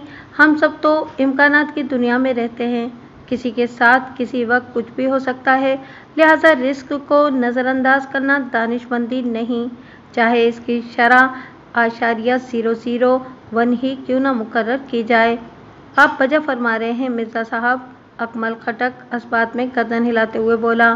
गोया मेरी बात उसकी समझ में आ गई थी। मैं मुतमईन हो गया कि वो अपनी भावत को भी अच्छी तरह समझा लेगा। मैंने इन्हें मुनासिब तसल्ली देकर रुखसत किया और दूसरी अदालत की जानिब बढ़ गया। आगे बढ़ने से पहले कुछ इस्तग़ासा के बारे में भी बात हो जाए। इस्तग़ासा के मुताबिक मुल्ज़िम अजमल खटक ने 25 लाख की रकम हड़प करने के लिए मकतूल को मौत के घाट उतारा था। मकतूल ने मुल्ज़िम के कारोबार को संभाला देने के लिए इसे 25 लाख की खतीर रकम मुहैया की थी, जिसके लिए बाकायदा लिखत पढ़त नहीं की गई थी। मकतूल रईस ने अपने दोस्त यानी कि मुल्ज़िम पर अंधा एतमाद करते हुए ये रकम फराहम की थी, लेकिन कुछ ही अरसे के बाद मुल्ज़िम की नीयत ख़राब हो गई। उसका बिज़नेस पूरी तरह संभल चुका था। ये देखते हुए जब मकतूल ने अपनी रकम की वापसी का मुतालबा किया तो मुल्ज़िम आजकल कहकर टालने लगा। जब मकतूल का तकाजा हद से बढ़ा तो मुल्ज़िम ने उसे मौत के घाट उतार दिया ताकि ना रहे बांस और ना बजे बांसुरी। लेकिन मुल्ज़िम की बदकिस्मती के जाए वक़ुआ पर उसकी आमद और मुबैना वारदात में उसके मुलविस होने के ठोस सबूत मिल गए थे, लिहाजा पुलिस ने थोड़ी सी तगोदो के बाद मुल्ज़िम को उसके घर से गिरफ्तार कर लिया था। वाक़ियात के मुताबिक मकतूल ने सदर के इलाके में बोहरी बाज़ार के करीब एक बिल्डिंग में पगड़ी पर एक फ़्लैट ख़रीदा था, जिसमें अभी रिहाइश इख्तियार नहीं की गई थी। फ़्लैट में छोटा मोटा मरम्मत का काम बाकी था। मकतूल चंद रोज़ बाद अपनी दूसरी बीवी शहला के साथ यहाँ शिफ्ट होने वाला था। शहला को उसने सोल्जर बाज़ार में किराए के एक फ़्लैट में रखा हुआ था। वक़ुआ की शाम मकतूल रईस अपने फ़्लैट के मुआयने के लिए आया हुआ था कि थोड़ी देर के बाद मुल्ज़िम भी वहाँ पहुँच गया। इस मौके से फ़ायदा उठाते हुए मुल्ज़िम ने मकतूल के जिस्म में 2 गोलियां उतारकर उसे हमेशा के लिए ठंडा कर दिया। इस्तग़ासा के दावे के मुताबिक इन्हें मुल्ज़िम के मज़कूरा फ़्लैट में आमदोरफ्त का एक ऐनी शाहिद भी मिल गया था। अलावा इसी और भी कई एक शहादतें थीं जो मुल्ज़िम के ख़िलाफ़ जाती थीं। फ़्लैट के अंदर मुख्तलिफ़ मकामात पर मुल्ज़िम की उंगलियों के निशानात पाए गए थे। पुलिस ने खाना तलाशी के दौरान में आला कत्ल भी बरामद कर लिया था, जो .32 कैलिबर का एक रिवॉल्वर था। इस्तग़ासा की रिपोर्ट के मुताबिक मुल्ज़िम ने मकतूल के सीने को निशाना बनाते हुए 2 फायर किए थे। ये दोनों गोलियां ऐन दिल के मकाम पर लगी थीं, जिससे इसकी मौत फ़ौरन वाक़े हो गई थी। पोस्टमार्टम रिपोर्ट का जिक्र भी निहायत ज़रूरी है। इस रिपोर्ट के मुताबिक मकतूल रईस की मौत 10 अक्टूबर की शाम 5 और 7 बजे के दरमियान वाक़े हुई थी। ये एक फौरी मौत थी जिसका सबब दिल में घुसने वाली वो 2 मोहलिक गोलियां थीं जिन्हें .32 के रिवॉल्वर से चलाया गया था। मकतूल पर ये दोनों फायर बहुत नज़दीक से किए गए थे। कातिल और मकतूल के दरमियान 5-6 फीट से ज़्यादा का फासला नहीं था। इस रिपोर्ट पे चंद टेक्निकल बातें भी दर्ज थीं जो कहानी के एतबार से गैर ज़रूरी हैं, लिहाजा यहाँ पर इनका जिक्र मुनासिब नहीं होगा। आइंदा पेशी पर अदालत की बाकायदा कार्रवाई का आगाज़ हुआ। जज ने फ़र्द जुर्म पढ़कर सुनाई। मेरे मौक्किल और इस केस के मुल्ज़िम अजमल खटक ने सेहत जुर्म से साफ इनकार कर दिया। इसके बाद गवाहों का सिलसिला शुरू हुआ। इस्तग़ासा की जानिब से कमोबेश 8 गवाहों की फहरिस्त दायर की गई थी, लेकिन यहाँ मैं सिर्फ इन्हीं लोगों का जिक्र करूँगा जो मुख्तलिफ एतबार से अहमियत के हामिल होंगे। सबसे पहले मुल्ज़िम का हल्फिया बयान रिकॉर्ड किया गया। अजमल खटक का बयान मुकम्मल हुआ तो वकील इस्तग़ासा 15-20 मिनट तक कड़ी जिरा के जौहर दिखाता रहा। मुल्ज़िम ने मेरी हिदायत की रोशनी में वकील मुखालिफ के सवालात के जवाबात दिए। इस मौके पर वो एक लम्हे के लिए भी परेशान या नर्वस नहीं हुआ था। वकील इस्तग़ासा ने मुल्ज़िम को फारिग किया तो जज की इजाज़त हासिल करने के बाद मैं एक्यूज़ बॉक्स के करीब चला गया। मैंने अपने मुवक्किल की आंखों में देखते हुए सवाल किया, کیا یہ درست ہے کہ وقوع کے روز مقتول نے فون کر کے آپ کو اپنے فلیٹ پر بلایا تھا؟ جی ہاں، یہ بات بالکل درست ہے، اس نے ٹھہرے ہوئے لہجے میں جواب دیا۔ کون سے فلیٹ پر؟ میں نے پوچھا۔ بوری بازار والے یا سولجر بازار والے؟ بوری بازار والے فلیٹ پر، ملزم نے جواب دیا، جو اس نے حال ہی میں پگڑی پر خریدا تھا۔ وہ چند روز بعد وہاں شفٹ ہونے والا تھا کہ ملزم نے افسوسناک انداز میں جملہ ادھورا چھوڑا تو میں نے پوچھا، مقتول نے آپ کو کتنے بجے مذکورہ فلیٹ پر بلایا تھا؟ رئیس کا فون لگ بھگ 5:30 بجے سپہر آیا تھا، ملزم نے جواب دیا۔ عام طور پر میں 7 بجے تک اپنا آفس بند کر دیتا ہوں، یہ میرا معمول ہے۔ اگر کام کی زیادتی ہو تو دوسری بات ہے۔ اس نے لمحاتی توقف کیا اور پھر اپنی بات کو آگے بڑھاتے ہوئے بتانے لگا، لہٰذا میں نے دفتر سے نکلتے وقت اپنے ملازمین سے کہہ دیا تھا کہ میں واپس نہیں آؤں گا، وہ 7 بجے آفس بند کر کے گھر چلے جائیں۔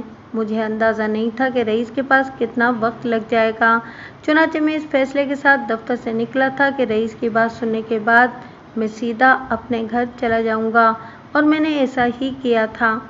آپ نے ایسا ہی کیا تھا؟ میں نے ٹھہرے ہوئے انداز میں دہرایا۔ آپ جب آفس سے نکلے تو آپ کو یہ اندازہ نہیں تھا کہ رئیس کے فلیٹ پر کتنا وقت لگے گا؟ میں غلط تو نہیں کہہ رہا خٹک صاحب؟ اس نے جواب دیا کہ نہیں، آپ بالکل درست فرما رہے ہیں۔ عدالتی کارروائی کے دوران میں ملزم کو عموماً آپ جناب سے مخاطب نہیں کیا جاتا، خصوصاً وکیل استغاثہ کی جرح کا انداز تو بڑا ہی تحقیر آمیز ہوتا ہے، لیکن یہ کوئی عدالتی اصول یا قانونی فارمولہ نہیں۔ میں اگر اپنے موکل کو شائستہ لہجے میں مخاطب کر رہا تھا تو اس پر معزز عدالت کو کوئی اعتراض نہیں ہو سکتا تھا۔ کیا مقتول نے فون پر کوئی ایسی بات کی تھی جس سے اندازہ ہو سکے کہ اس نے آپ کو بوری بازار والے فلیٹ پر کیوں بلایا تھا؟ میں نے جرح کے سلسلے کو آگے بڑھاتے ہوئے پوچھا۔ وہ آواز سے بہت ہی پرجوش لگ رہا تھا، ملزم نے مضبوط لہجے میں بتایا۔ اس نے صرف یہ کہا تھا کہ وہ مجھے کوئی سرپرائز دینا چاہتا ہے، ایک ایسا سرپرائز جو مجھے خوش کر دے گا۔ اس نے اس سرپرائز کی تفصیل نہیں بتائی تھی، بس اتنا کہا تھا کہ میں فوراً وہاں پہنچوں، اور آپ فوراً وہاں پہنچ گئے۔ آپ کتنے بجے مقتول کے فلیٹ پر پہنچے تھے؟ میرا خیال ہے کہ اس وقت سپہر کے یا شام کے 6 بجے تھے۔ پھر مقتول نے آپ کو سرپرائز دیا؟ نہیں، وہ قطعیت سے بولا۔ کمال ہے، میں نے حیرت بھرے انداز میں پوچھا، یہ کیا بات ہوئی بھلا؟ اس موضوع پر میرے اور اجمل خٹک کے درمیان حوالات میں تفصیلی گفتگو ہو چکی تھی، لیکن حقائق کو عدالت کے سامنے پیش کرنے کا ایک اپنا رنگ ڈھنگ ہوتا ہے، ایک ایک پوائنٹ کو بڑے اطمینان سے رجسٹر کرانا پڑتا ہے۔ ملزم نے میرے حیرت بھرے استفسار کے جواب میں بتایا، رئیس فلیٹ میں موجود ہی نہیں تھا۔ کیا مطلب؟ میں نے چونکے ہوئے لہجے میں پوچھا۔ میں نے رئیس کے فلیٹ پر پہنچ کر اطلاعی گھنٹی بجائی، لیکن اندر سے کوئی رد عمل ظاہر نہیں ہوا، ملزم وضاحت کرتے ہوئے بولا۔ جب دوسری اور تیسری بیل پر بھی دروازہ نہیں کھلا تو میں نے غیر ارادی طور پر لٹو گھماتے ہوئے فلیٹ کے داخلی دروازے پر دباؤ ڈال کر دیکھا، اس کے ساتھ ہی دروازہ کھل گیا۔ فوری طور پر میرے ذہن میں یہی خیال آیا کہ شاید رئیس واش روم میں ہو، تبھی اس نے میرے لیے بیرونی دروازہ کھلا چھوڑ دیا تھا، یعنی اسے لاک نہیں کیا تھا۔ وہ سانس درست کرنے کے لیے رکا اور پھر اپنی بات کو آگے بڑھاتے ہوئے بولا۔ میں بآہستگی دروازہ بند کر کے فلیٹ کے اندر داخل ہو گیا، لیکن اس وقت مجھے حیرت کا شدید جھٹکا لگا جب رئیس مجھے کہیں بھی دکھائی نہیں دیا۔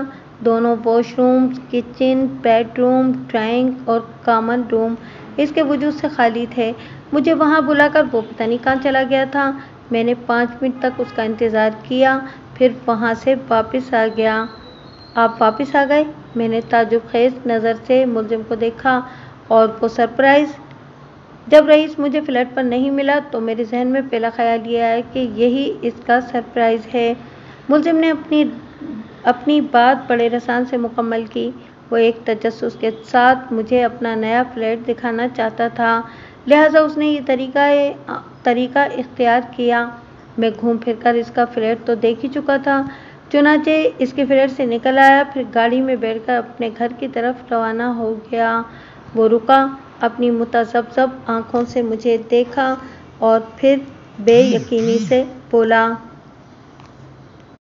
یہ تو رات کو 10 بجے مجھے معلوم ہوا کہ رئیس کو اس کے نئے فلیٹ میں قتل کر دیا گیا ہے۔ پولیس نے رئیس کے قتل کے الزام میں مجھے گرفتار کر لیا تھا۔ اوہ! میں نے متاسفانہ انداز میں سانس خارج کی، پھر کہا، مقتول کا یہ سرپرائز تو آپ کو بہت مہنگا پڑا۔ جی ہاں، اس نے مختصر جواب دینے پر اکتفا کیا۔ میں نے پوچھا، کیا مقتول پہلے بھی اس قسم کی احمقانہ حرکتیں کرتا رہتا تھا؟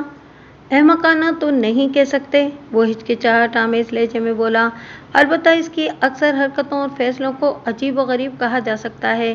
اسے نت نئے تجربات کا بہت شوق تھا، مثلاً دوسری شادی کا تجربہ، نجومی کی پیشگوئی پر ایمان لاتے ہوئے اپنے کاروبار لپیٹ دینے کا تجربہ، کسی لکھت پڑھت کے بغیر ایک بھاری رقم آپ کے کاروبار میں لگانے کا تجربہ، اور اپنے نئے فلیٹ پر سرپرائز کے بہانے بلا کر آپ کو قتل کے اس کیس میں پھنسانے کا تجربہ۔ میں نے قدرے مزاحیہ انداز میں کہا اور پھر پوچھا، ہے نا؟ یہ سب تو اپنی جگہ درست ہے۔ وہ تائیدی انداز میں گردن ہلاتے ہوئے بولا، لیکن میں مقتول کو قصوروار نہیں کہوں گا۔ میرے تجربے کے مطابق مقتول دل کا بہت اچھا ہے۔ ہماری دوستی کافی پرانی تھی، کبھی ہمارے درمیان کسی بدمزگی نے جنم نہیں لیا۔ یہ پہلا موقع ہے اور مجھے یقین ہے کہ اس معاملے میں بھی اس کا کوئی ہاتھ نہیں۔ جس کسی بھی شفاف شخص نے اسے موت کے گھاٹ اتارا ہے، وہی مجھے اس کیس میں پھنسانے کا بھی ذمہ دار ہے۔ پتہ نہیں وہ بدبخت کون ہے۔ وہ بدبخت جو بھی ہے، زیادہ عرصے تک قانون کی نظر سے نہیں بچ سکے گا۔ اسے بہت جلد گرفت میں آنا ہے۔ میں نے ایک لفظ پر زور دے کر سنسنی خیز لہجے میں کہا، پھر ملزم سے پوچھا، کھٹک صاحب، مقتول کا اسٹائل جتنا بھی سادہ اور اعتماد سے لبریز کیوں نہ ہو، مگر آپ تو پڑھے لکھے اور ماشاءاللہ تجربے کار بزنس مین ہیں۔ آپ نے مقتول سے 4.25 کروڑ روپے لے کر اپنے کاروبار میں لگائے اور کوئی ایگریمنٹ وغیرہ تیار نہیں کرایا۔ یہی کوتاہی بلکہ کاروباری غفلت آج آپ کے خلاف جا رہی ہے۔ ڈاکومنٹس کی تیاری میں جو بھی تاخیر ہوئی، اس کا سبب رئیس اور اس کی بے پرواہی تھی، ملزم وضاحت کرتے ہوئے بولا۔ میں نے جب بھی اس سلسلے میں سے بات کی، اس نے کمال بے اتنائی سے کہا، یار کھٹک، ایسی بھی کیا جلدی ہے؟ ہم کہیں بھاگے تھوڑی جا رہے ہیں، کاغذات بھی تیار ہو جائیں گے، تمہیں اتنی فکر کیوں ہے؟ رقم تو میری لگی ہوئی ہے نا۔ جب مجھے تم پر مکمل بھروسہ ہے تو پھر تمہیں کیوں پریشانی ہے؟ بس اسی طرح یہ معاملہ آج سے کل اور کل سے پرسوں پر ٹلتا رہا اور یہ دن آ گیا۔ لیکن اس نے لمحاتی توقف کر کے الجھن زدہ نظر سے مجھے دیکھا اور پوچھا، پارٹنرشپ بزنس کے ڈاکومنٹس تیار نہ ہونے سے یہ کیس میرے خلاف کیسے جا رہا ہے؟ یہ بات بالکل سمجھ میں نہیں آئی۔ استغاثہ نے موقف اختیار کیا ہے کہ مقتول نے آپ کے کاروبار کو سنبھالا دینے کے لیے وہ رقم فراہم کی تھی، میں نے سمجھانے والے انداز میں کہا۔ پھر جب آپ کا بزنس سنبھل گیا تو اس نے اپنی رقم کا تقاضا کرنا شروع کیا، آپ اسے بڑی خوبصورتی سے ٹالتے رہے۔ پھر جب اس کا مطالبہ شدت اختیار کر گیا تو آپ نے 25 لاکھ کی رقم ہضم کرنے کے لیے مقتول کو ٹھکانے لگا دیا۔ یہ بالکل غلط ہے، وہ ٹھوس لہجے میں بولا۔ میں نے رئیس سے 25 لاکھ کی رقم ادھار نہیں لی تھی، جو کاروبار سنبھلتے ہی میں اسے واپس کر دیتا۔ وہ 25 لاکھ روپے فراہم کر کے آئندہ 3 سال کے لیے میرا بزنس پارٹنر بن گیا تھا، اگرچہ اس کی حیثیت سلیپنگ پارٹنر کی تھی۔ ہمارے درمیان نفع و نقصان کے حوالے سے جو معاملات طے ہوئے تھے، ان کے مطابق ہر ماہ منافع کی ایک مخصوص رقم رئیس کو میں دیتا رہا ہوں۔ 1 سال سے اس کے 2 گھر ایسے ہی تو نہیں چل رہے ہیں، اور اس نے بوری بازار والا فلیٹ بھی کاغذ کے نقلی نوٹوں سے نہیں خریدا۔ 1 سال پہلے اس نے ہاتھ جھاڑ کر ساری جمع پونجی میرے حوالے کر دی تھی، جو ایک امانت کے طور پہ میرے پاس محفوظ ہے۔ اگر میری نیت میں کوئی فتور ہوتا تو میں اس وقت معزز عدالت کے سامنے اس رقم کے امانت ہونے اور اپنے پاس محفوظ ہونے کا اقرار نہ کرتا۔ اور جہاں تک لکھت پڑھت کا تعلق ہے نا، اچانک اس کا لہجہ بوجھل ہو گیا۔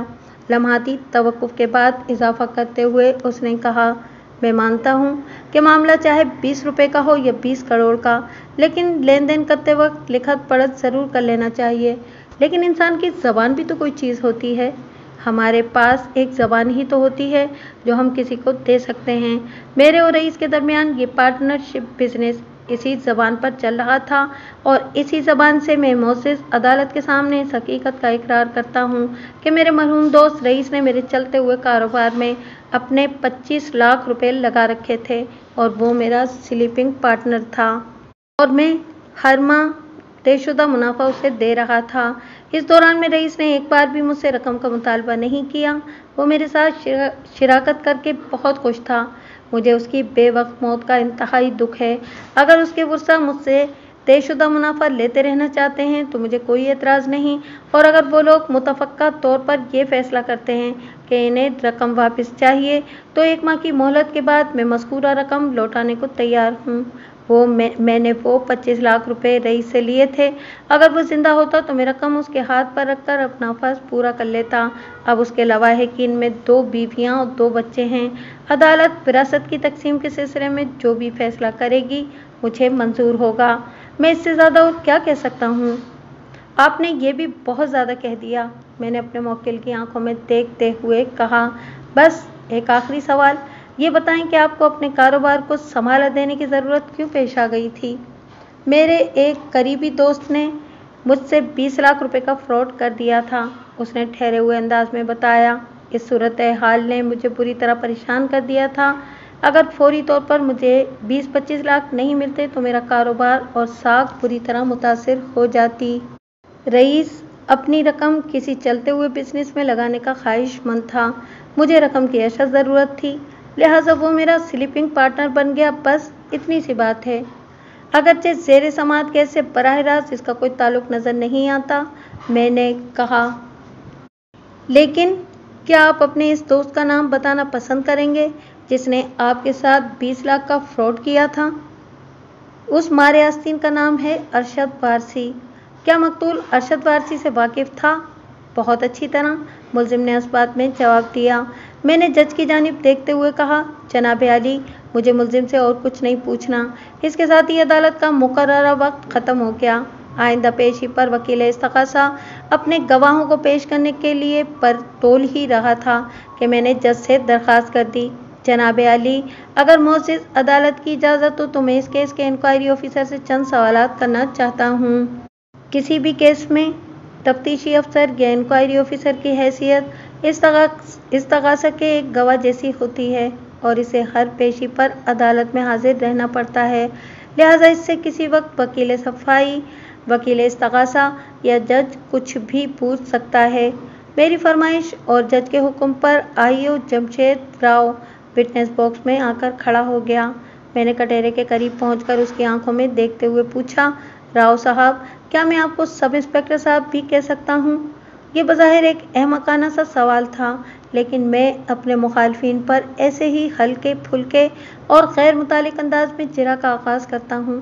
वो बड़ी फराख दिली से बोला, मैं ओहदे के एतबार से सब इंस्पेक्टर हूँ, इस केस में तफ्तीशी अफसर का काम कर रहा हूँ। मेरा नाम मीर जमशेद राव है। आप मुझे राव OSI जमशेद कुछ भी कहें, कोई फ़र्क नहीं पड़ता। थैंक यू राव साहब, मैंने सरसरी अंदाज में कहा और फिर पूछा, आपको इस वाक़े की इत्तला कब और किसने दी थी? एक लम्हा सोचने के बाद उसने जवाब दिया, पुलिस रोज़नामचे के मुताबिक कत्ल की इस वारदात के बारे में 10 अक्टूबर की शाम 7 बजे बुरहानुद्दीन नामी एक शख्स ने थाने फ़ोन करके इत्तला दी थी। कौन बुरहानुद्दीन? मैंने पूछा। बुरहानुद्दीन एक उम्र रसीदा शख्स है, आईओ ने जवाब दिया। ये मकतूल की 7 वाली बिल्डिंग का रिहायशी है। इसके फ्लैट के किचन की खिड़की मकतूल के फ्लैट के किचन के सामने पड़ती है। दोनों बिल्डिंग्स में सिर्फ एक तंग सी गली का फासला है। और बुरहानुद्दीन ने फ़ोन पर क्या इत्तला दी थी?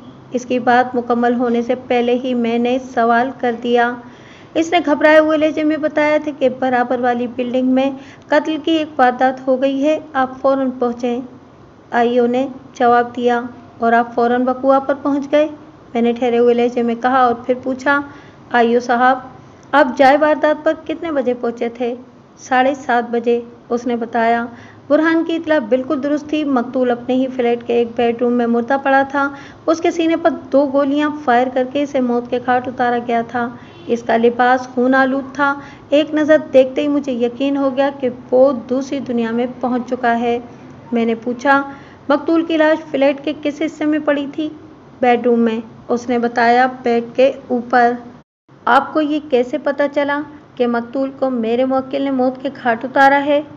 गली में मौजूद एक शख्स ने मुलजिम को मकतूल के फ्लैट में दाखिल होते देखा था, आईओ ने बताया। फिर ये कि मकतूल के फ्लैट में जा बजा मुलजिम की उंगलियों के निशानात पाए गए हैं। मकतूल की मौत 6 और 7 बजे के दरमियान वाक़ई हुई है और इसी दौरान में मुलजिम को मकतूल के फ्लैट में दाखिल होते देखा गया था। आपने अभी जिस शख्स का जिक्र किया है उसका नाम क्या है? क्या आप इस शख्स के बारे में पूछ रहे हैं जिसने मुलजिम को मकतूल के फ्लैट में दाखिल होते देखा था? उसने तस्दीकी अंदाज में कहा। जी हाँ, उसने इस बात में जवाब दिया। इसका नाम है इलियास, तफ्तीशी अफसर ने बताया। इलियास भी इसी बिल्डिंग में रहता है जहां कत्ल की ये वारदात हुई है। क्या इलियास नामी ये शख्स मुलजिम को ज़ाती तौर पर जानता था? नहीं, आईओ ने नफ़ी में गर्दन हिलाई। फिर आपने मकतूल के कत्ल के सिलसिले में मुलजिम तक किस तरह रसाई हासिल की? मैंने चुभते हुए लहजे में दरियाफ्त किया। ये एक तवील दास्तान है, वो एक गहरी सांस खारिज करते हुए बोला। जिस बिल्डिंग में कत्ल की ये वारदात हुई है वहाँ नीचे गली में मुख्तलिफ किस्म की दुकानें हैं। बिल्डिंग के नीचे एक हेयर ड्रेसर की दुकान और एक चाय का होटल भी है। हेयर ड्रेसर का नाम बशारत है। बशारत मकतूल से अच्छी तरह वाकिफ था। उसने अपनी शादी की सारी ज्वेलरी मकतूल ही की दुकान में से खरीदी थी। जब बशारत से पूछगछ की गई तो उसने मकतूल के सोल्जर बाजार वाले फ्लैट के बारे में बताया। हम वहां पहुंचे तो मकतूल की बीवी शैला से मुलाकात हुई। जब शैला को बताया गया कि इस कद-काठ और वज़े कते का आदमी मकतूल के फ्लैट में दाखिल हुआ था तो उसने फ़ौरन मुलजिम का नाम ले दिया और ये भी बताया कि मुलजिम मकतूल के 25 लाख रुपए दबाए बैठा है। हम इलेक्ट्रॉनिक्स मार्केट पहुंचे। मुलजिम का ऑफिस तो बंद हो चुका था, लेकिन आस पड़ोस से उसके घर का एड्रेस मिल गया। इस तरह हम रात 10 बजे मुलजिम को उसके घर वाक़े डिफेंस फेज़ 2 से गिरफ्तार करने में कामयाब हो गए। Well done. आईओ के खामोश होने पर मैंने सराहने वाले अंदाज में कहा और फिर पूछा, क्या मकतूल की बीवी शैला ने वाकई ये कहा था कि मुलजिम इनके 25 लाख रुपए दबाए बैठा है? हाँ हाँ बिल्कुल, वो बड़े मजबूत लहजे में बोला। वो इस सिलसिले में खासी बरहम थी, जभी तो हमें ज़्यादा शक हुआ। फिर जब मकतूल के फ्लैट में कई मकामात पर मुलजिम के फिंगरप्रिंट भी मिल गए तो हमें यकीन हो गया कि मकतूल की मौत का जिम्मेदार सिर्फ और सिर्फ मुलजिम ही है। आपने मकतूल के फ्लैट की तलाशी के दौरान में आला कत्ल भी बरामद कर लिया था? मैंने तीखे अंदाज में कहा। आशरिया 3.2 कैलिबर का मज़कूरा रिवॉल्वर आपको कहाँ से मिला था?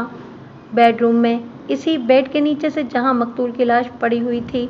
आईओ ने बड़े एतमाद से जवाब दिया।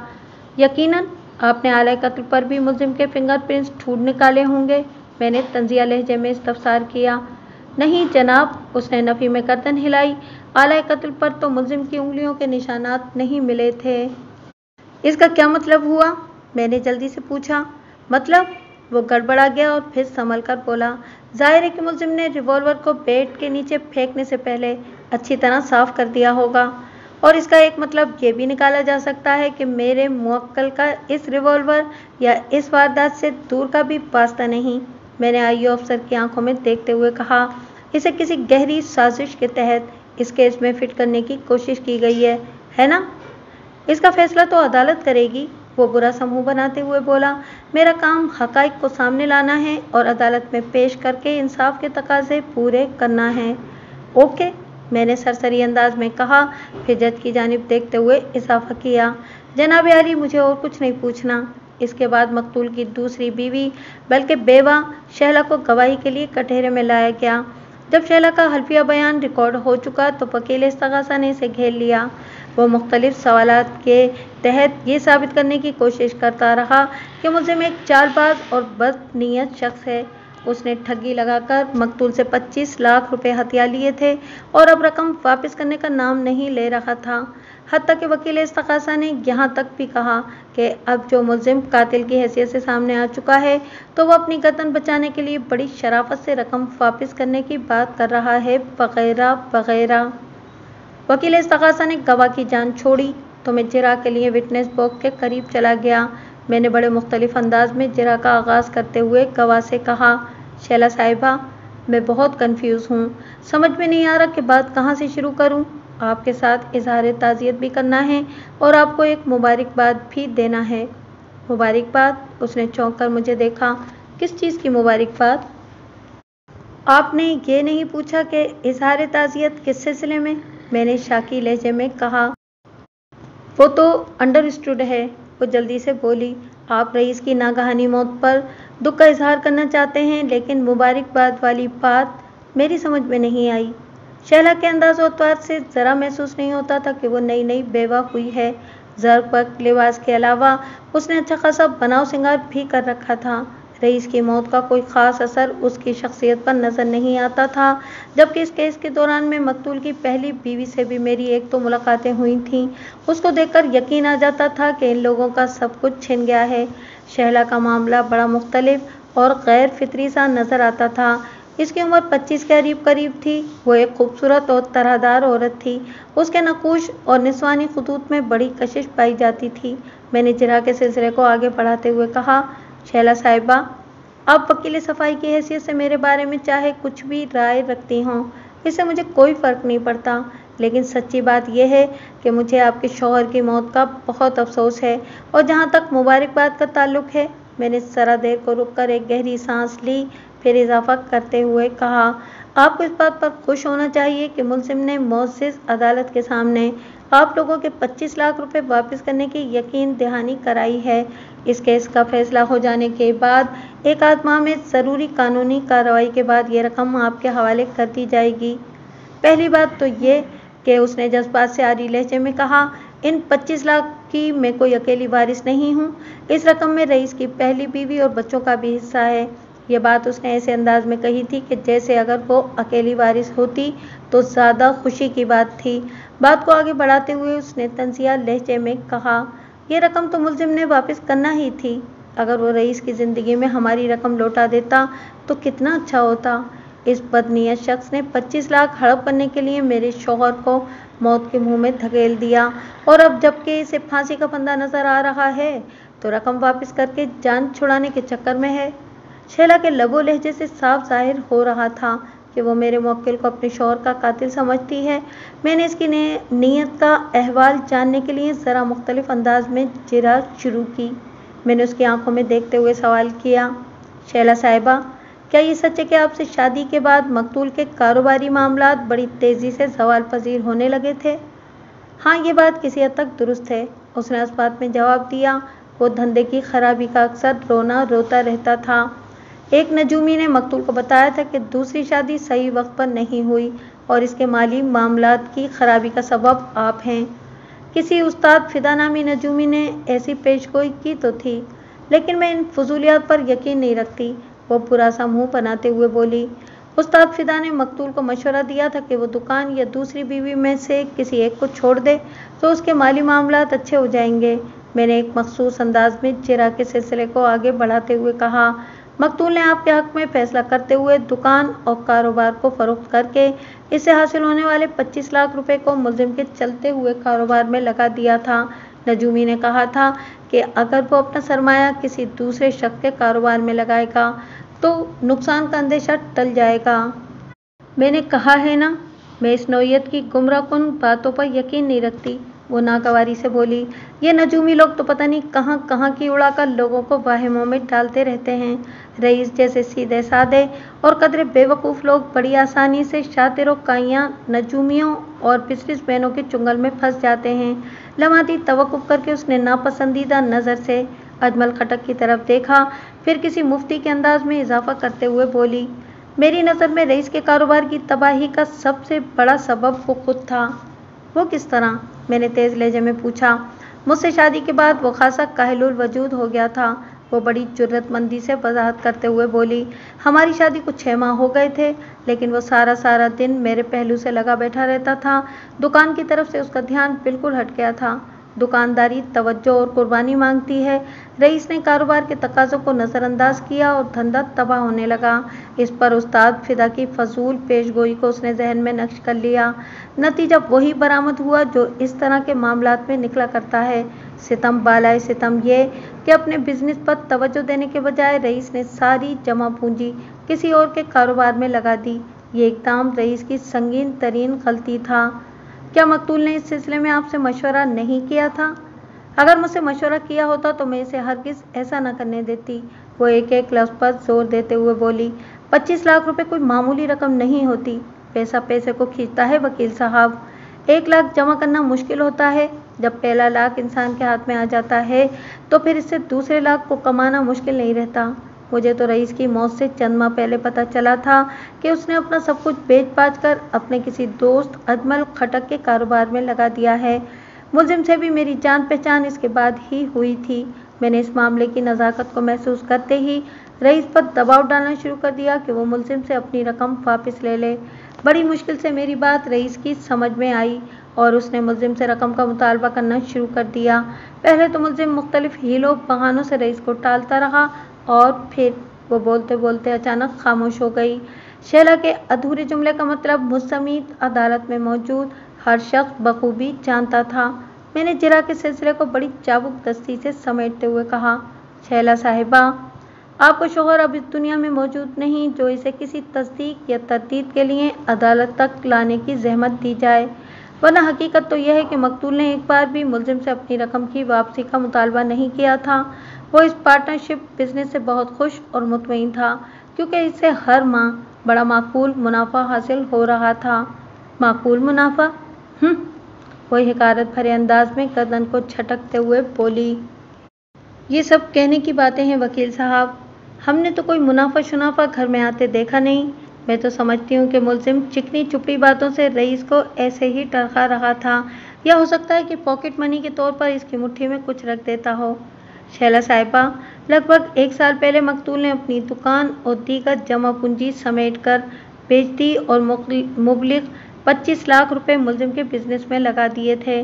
मैंने बड़े सादा अंदाज में इस्तफसार किया, क्या ज्वेलरी की इस दुकान के अलावा भी मकतूल का कोई कारोबार था? उसने एक लम्हा सोचा और फिर जवाब दिया कि अगर कोई था तो मेरे इल्म में नहीं है। यह हैरत की बात नहीं कि मुलजिम 1 साल से मकतूल को सूखा टरका रहा था और इस दौरान में मकतूल बड़ी खुश असलूबी से 2-2 घर भी चला रहा था।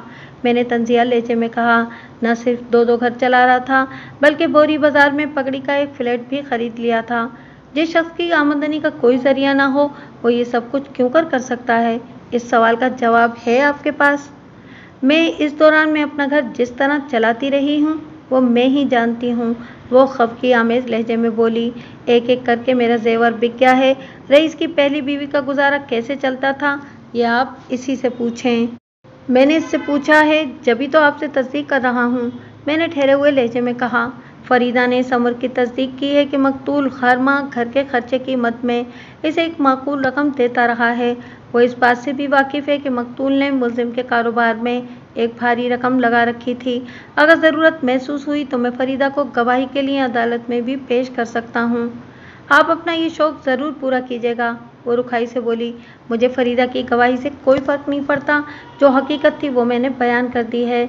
शैला ने अपने हरफिया बयान में और पादसा मेरी जिरा के जवाब में जो भी तफसील सुनाई थी वो हकीकत से काफ़ी दूर थी।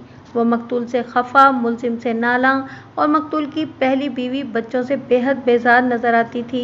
इसके इस रवैये की एक ही वजह समझ में आती थी कि वो 25 लाख रुपए की ख़ानदानी तकसीम पर खुश नहीं थी। फरीदा और उसके बच्चों की शैला की नज़र में कोई अहमियत नहीं थी। वो इस खतीर रकम पर सिर्फ और सिर्फ अपना हक समझती थी। मुमकिन है उसने मकतूल को अपनी रकम मुलजिम के कारोबार में से निकालने के लिए कहा हो और उसने बीवी की बात पर कान न धरे हों, लिहाजा वो मकतूल के साथ साथ मुलजिम के भी खिलाफ हो गई हो। ऐसा अमूमन देखने में आया है कि अक्सर बीवी शौहर से कोई शे मांगे और शौहर उसे ना दे बल्कि वही चीज़ किसी और को दे दे तो बीवी को इस और से नफरत और अदावत सी हो जाती है। इसी तरह शौहर का भी रद्द अमल होता है अगर बीवी ऐसी हरकत करे तो। और शैला की जहनियत तो थी ही मनफी नोयत की। वो मुलजिम की तरफ से अच्छी खासी भरी बैठी थी और अब जो उसे उसके खिलाफ बोलने का मौका मिला तो वो जी भरकर जहर उगल रही थी। वो मुलजिम की इस कदर दुश्मन हो गई थी कि वो उसे अपने शौहर का कातिल नजर आने लगा था। आपकी बयान करता हकीकत को मैंने पूरी तवज्जो से सुना है शैला साहिबा, मैंने ठहरे हुए अंदाज में कहा। अब ज़रा ये भी बता दें कि वक़्वा की सेपहत मकतूल ने मुलजिम को कौन सा सरप्राइज़ देने के लिए अपने फ्लैट पर बुलाया था? मैं इस बारे में कुछ नहीं जानती, वो बेजारी से बोली। मकतूल ने सरप्राइज़ के हवाले से आपसे कोई बात नहीं की थी? हरगिज़ नहीं, उसने बड़ी शिद्दत से नफ़ी में गर्दन हिलाई। ये तो मुझे मालूम ही नहीं है और ये सब मुझे मुलजिम की जहन की इख्तिरा लगती है। मकतूल के फ्लैट तक पहुँचने का खूबसूरत बहाना। मैंने मज़ीद 1-2 सवालात के बाद जिरा मौकूफ़ कर दी। आइंदा पेशी पर इस उम्र रसीदा शख्स को गवाही के लिए अदालत में पेश किया गया, जिसने थाने फ़ोन करके इस खूनी वाक़ये की इत्तला दी थी। जैसा कि मैं पहले भी बता चुका हूँ, इस तगासा के इस गवाह का नाम बुरहानुद्दीन था। बुरहान की उम्र 70 से ज़्यादा थी और वो सांस के आर्ज़ी यानी कि दमे का मरीज़ था।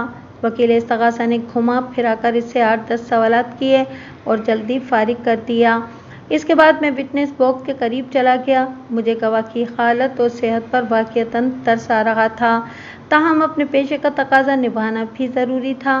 चुनांचे मैंने नहायत ही नर्म और शाइस्ता अंदाज में अपनी जिरह का आगाज़ किया। बुरहान साहब, मुझे इस बात का सख्त अफसोस है कि आपको इस उम्र में अदालती बखेड़ों से निपटने के लिए ज़हमत उठाना पड़ रही है। मैं आपसे मजबूरन चंद सवालात करूँगा। आप ज़्यादा परेशान न हों वकील साहब, वो झिरझिराती हुई आवाज़ में मुझे तसल्ली देते हुए बोला। मैं ठीक हूँ, आप पूछें जो भी पूछना चाहते हैं। मैंने पूछा, किबला, आपने थाने फ़ोन करके इस वाक़ये की इत्तला देते हुए बताया था कि बराबर की बिल्डिंग में कत्ल की एक वारदात हो गई है, फ़ौरन पहुँचे। मैंने लम्हाती तवक्कुफ़ करके एक गहरी सांस ली और फिर इजाफ़ा किया, आपको कैसे पता चला कि बराबर की बिल्डिंग में कत्ल हो गया है? पहली बात तो ये कि वो ठहर ठहर कर बताने लगा, मैंने थाने फ़ोन करके ये इत्तला दी थी कि मेरे साथ वाली बिल्डिंग के एक फ्लैट में कोई संगीन वारदात हो गई है, और ये इत्तला मैंने इस बुनियाद पर दी थी कि पहले मैंने मज़कूरा फ्लैट में 2 फायरों की आवाज़ सुनी। इसके बाद किसी इंसान के चीखने की आवाज़ उभरी। ये दोनों आवाज़ें ऐसी मरबूत और दहशतनाक थीं कि मैं हिलकर रह गया था। मेरे जहन में फौरी तौर पर यही आया कि मुझे पुलिस को इत्तला करना चाहिए, सो मैंने थाने फ़ोन कर दिया। वो थोड़ी देर के लिए थमा, 2-4 गहरी सांसें लेकर अपने तनफ़ुस को दुरुस्त किया, फिर अपनी बात मुकम्मल करते हुए बोला, कत्ल की वारदात वाले अल्फाज पुलिस ने अपनी तरफ से शामिल किए हैं। वहाँ चूँकि वाकई एक इंसान को मौत के घाट उतार दिया गया था, शायद इसलिए भी कत्ल का लफ्ज़ मेरी इत्तला के साथ नथी कर दिया गया है। कोई बात नहीं, पुलिस वाले इस किस्म की हरकतें अक्सर करते रहते हैं। मैंने तंज़िया अंदाज में आईओ ऑफिसर की जानिब देखा और फिर दोबारा इस्तगासा के गवाह की तरफ देखते हुए कहा, हज़रत, अपने जहन पर जोर देकर अच्छी तरह सोचें और मुझे बताएं कि आपने फायज़ की आवाज़ पहले सुनी थी या चीखने की आवाज़? मेरा ख्याल है, वो उलझन ज़दा नज़रों से मुझे देखने लगा। फायर की आवाज़ पहले आई थी? नहीं, चीखने की आवाज़ पहले। शायद ये दोनों आवाज़ें एक साथ ही उभरी थीं। मैंने इतनी बारीक बीनी से सुनने की कोशिश नहीं की थी। फायरिंग की खौफनाक आवाज़ ने मुझे बेपनाह खौफज़दा कर दिया था। अब आपको ज़रा भी खौफज़दा या परेशान होने की ज़रूरत नहीं है, मैंने बड़ी नरमी से कहा, क्योंकि वो होलनाक मंज़र बहुत पीछे रह गया है, और सच्ची बात तो यह है कि आपने दोनों आवाज़ें बैक वक्त सुनी होंगी। अच्छा? उसने हैरत भरी नज़रों से मुझे देखा और पूछा, ये बात आप इतने वसूख से किस तरह कह रहे हैं? पोस्टमार्टम रिपोर्ट की रोशनी में, मैंने नहायत ठहरे हुए अंदाज में कहा। इस रिपोर्ट के मुताबिक मकतूल की मौत फ़ौरन ही वाक़ हो गई थी। वैसे भी जब किसी के दिल या दिमाग में गोली धंसती है तो इस शख्स को चीखने चिल्लाने का मौका नहीं मिलता।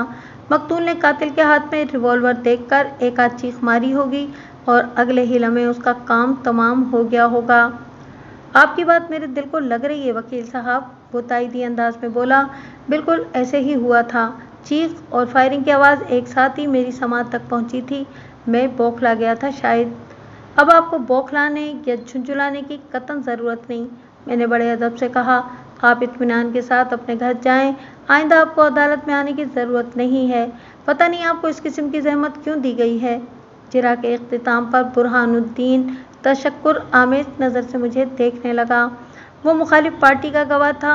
वकील इस्तगासा ने अपनी जिरह के दौरान में मुख्तलिफ ज़ावियों से इसे मेरे मुवक्किल के ख़िलाफ़ इस्तेमाल करने की कोशिश की थी, लेकिन मैंने अपने रवैये और हुस्न अखलाक से इस्तगासा के गवाह को अपना हमनवा बना लिया था। वैसे ये हकीकत है कि बुरहानुद्दीन को बिलावजह अदालत में घसीटने की कोशिश की गई थी। इसकी गवाही किसी भी हवाले से इस्तगासा के लिए सूदमंद साबित नहीं हो सकती थी। बुरहानुद्दीन के जाने के बाद इलियास नामी शख्स को गवाही के लिए अदालत में पेश किया गया। इलियास वही शख्स था जिसने वक़ुआ के रोज़ मुलजिम को मकतूल के फ्लैट में दाखिल होते देखा था। ये गवाह इस्तगासा के लिए जितना अहम था, इससे कहीं ज़्यादा अहम मेरे लिए था। इलियास नामी शख्स की उम्र 30 के करीब होगी। वो साइट एरिया की किसी फैक्ट्री में काम करता था। वकील इस्तगासा ने जिरा मुकम्मल करने के बाद गवाह को फारिग किया तो जज से इजाज़त हासिल करने के बाद मैं विटनेस बॉक्स के करीब चला गया। मैंने गवाह के चेहरे पर नज़र जमाते हुए पूछा, इलियास साहब, आपका ज़रिया माश क्या है? मैं साइट एरिया की एक फैक्ट्री में काम करता हूँ, उसने तहम्मुल से जवाब दिया। किस फैक्ट्री में? उसने जवाब में एक टेक्सटाइल फैक्ट्री का नाम बता दिया।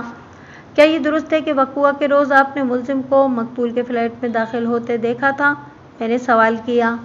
जी हाँ, उसने सर को असबाती चुंबिश दी। इस वक्त तुम खुद कहाँ थे? मैं नीचे चाय के होटल पर बैठा हुआ था, यानी जो होटल गली में हेयर ड्रेसर के बराबर में वाक़ है। उसने असबात में गर्दन हिलाई। मैंने पूछा, मकतूल का फ्लैट बिल्डिंग के फर्स्ट फ्लोर पर वाक़ है? जी हाँ। कमाल है, मैंने हैरत भरे लहजे में कहा। तुमने गली में वाक़ चाय के होटल में बैठे बैठे मुलजिम को मकतूल के फ्लैट में दाखिल होते कैसे देख लिया? मैंने होटल में बैठे बैठे नहीं देखा था। फिर जब मुलजिम इस बिल्डिंग में दाखिल हुआ तो मैं इसके पीछे गया था। गवाह वजाहत करते हुए बोला, जब ये मकतूल के घर में दाखिल हो गया तो मैं ऊपर की तरफ चला गया था। तुम खुद भी तो इसी बिल्डिंग में रहते हो ना? मैंने इस्तफसार किया। उसने असबात में गर्दन हिलाई और बताया, जी हाँ, मैं बिल्डिंग के 3rd फ्लोर पर रहता हूँ। मैंने एक गहरी सांस खारिज की और फिर पूछा, तुमने मुलजिम को बिल्डिंग में दाखिल होते देखा तो उसके ताक़ुब में चल पड़े। क्या ये भी तुम्हारी किसी ड्यूटी का हिस्सा है? ऐसा ही समझ लें जनाब, वो बड़ी सादगी से बोला। बात मेरे समझने की नहीं है इलियास साहब, और ना ही इससे मसला हल होगा। मैंने गहरी संजीदगी से कहा, जो हकीकत है वो बयान करें। क्या आप फैक्ट्री की नौकरी से थकते नहीं हैं, जो एक ड्यूटी महल्ले में भी संभाल रखी है? ये ड्यूटी तो हमारी बिल्डिंग में रहने वाले हर शख्स ने अपने ज़िम्मे ले रखी है, वो फ़ख्रिया लहजे में बोला। क्या मतलब है आपका? मैंने सरसराते हुए लहजे में दरियाफ्त किया। दरअसल आजकल यहाँ के हालात अच्छे नहीं हैं, उसने मायनाखेज़ लहजे में कहा। मैं कुछ नहीं समझा। मैंने मुतज़ब्ज़ब नज़र से उसे देखा।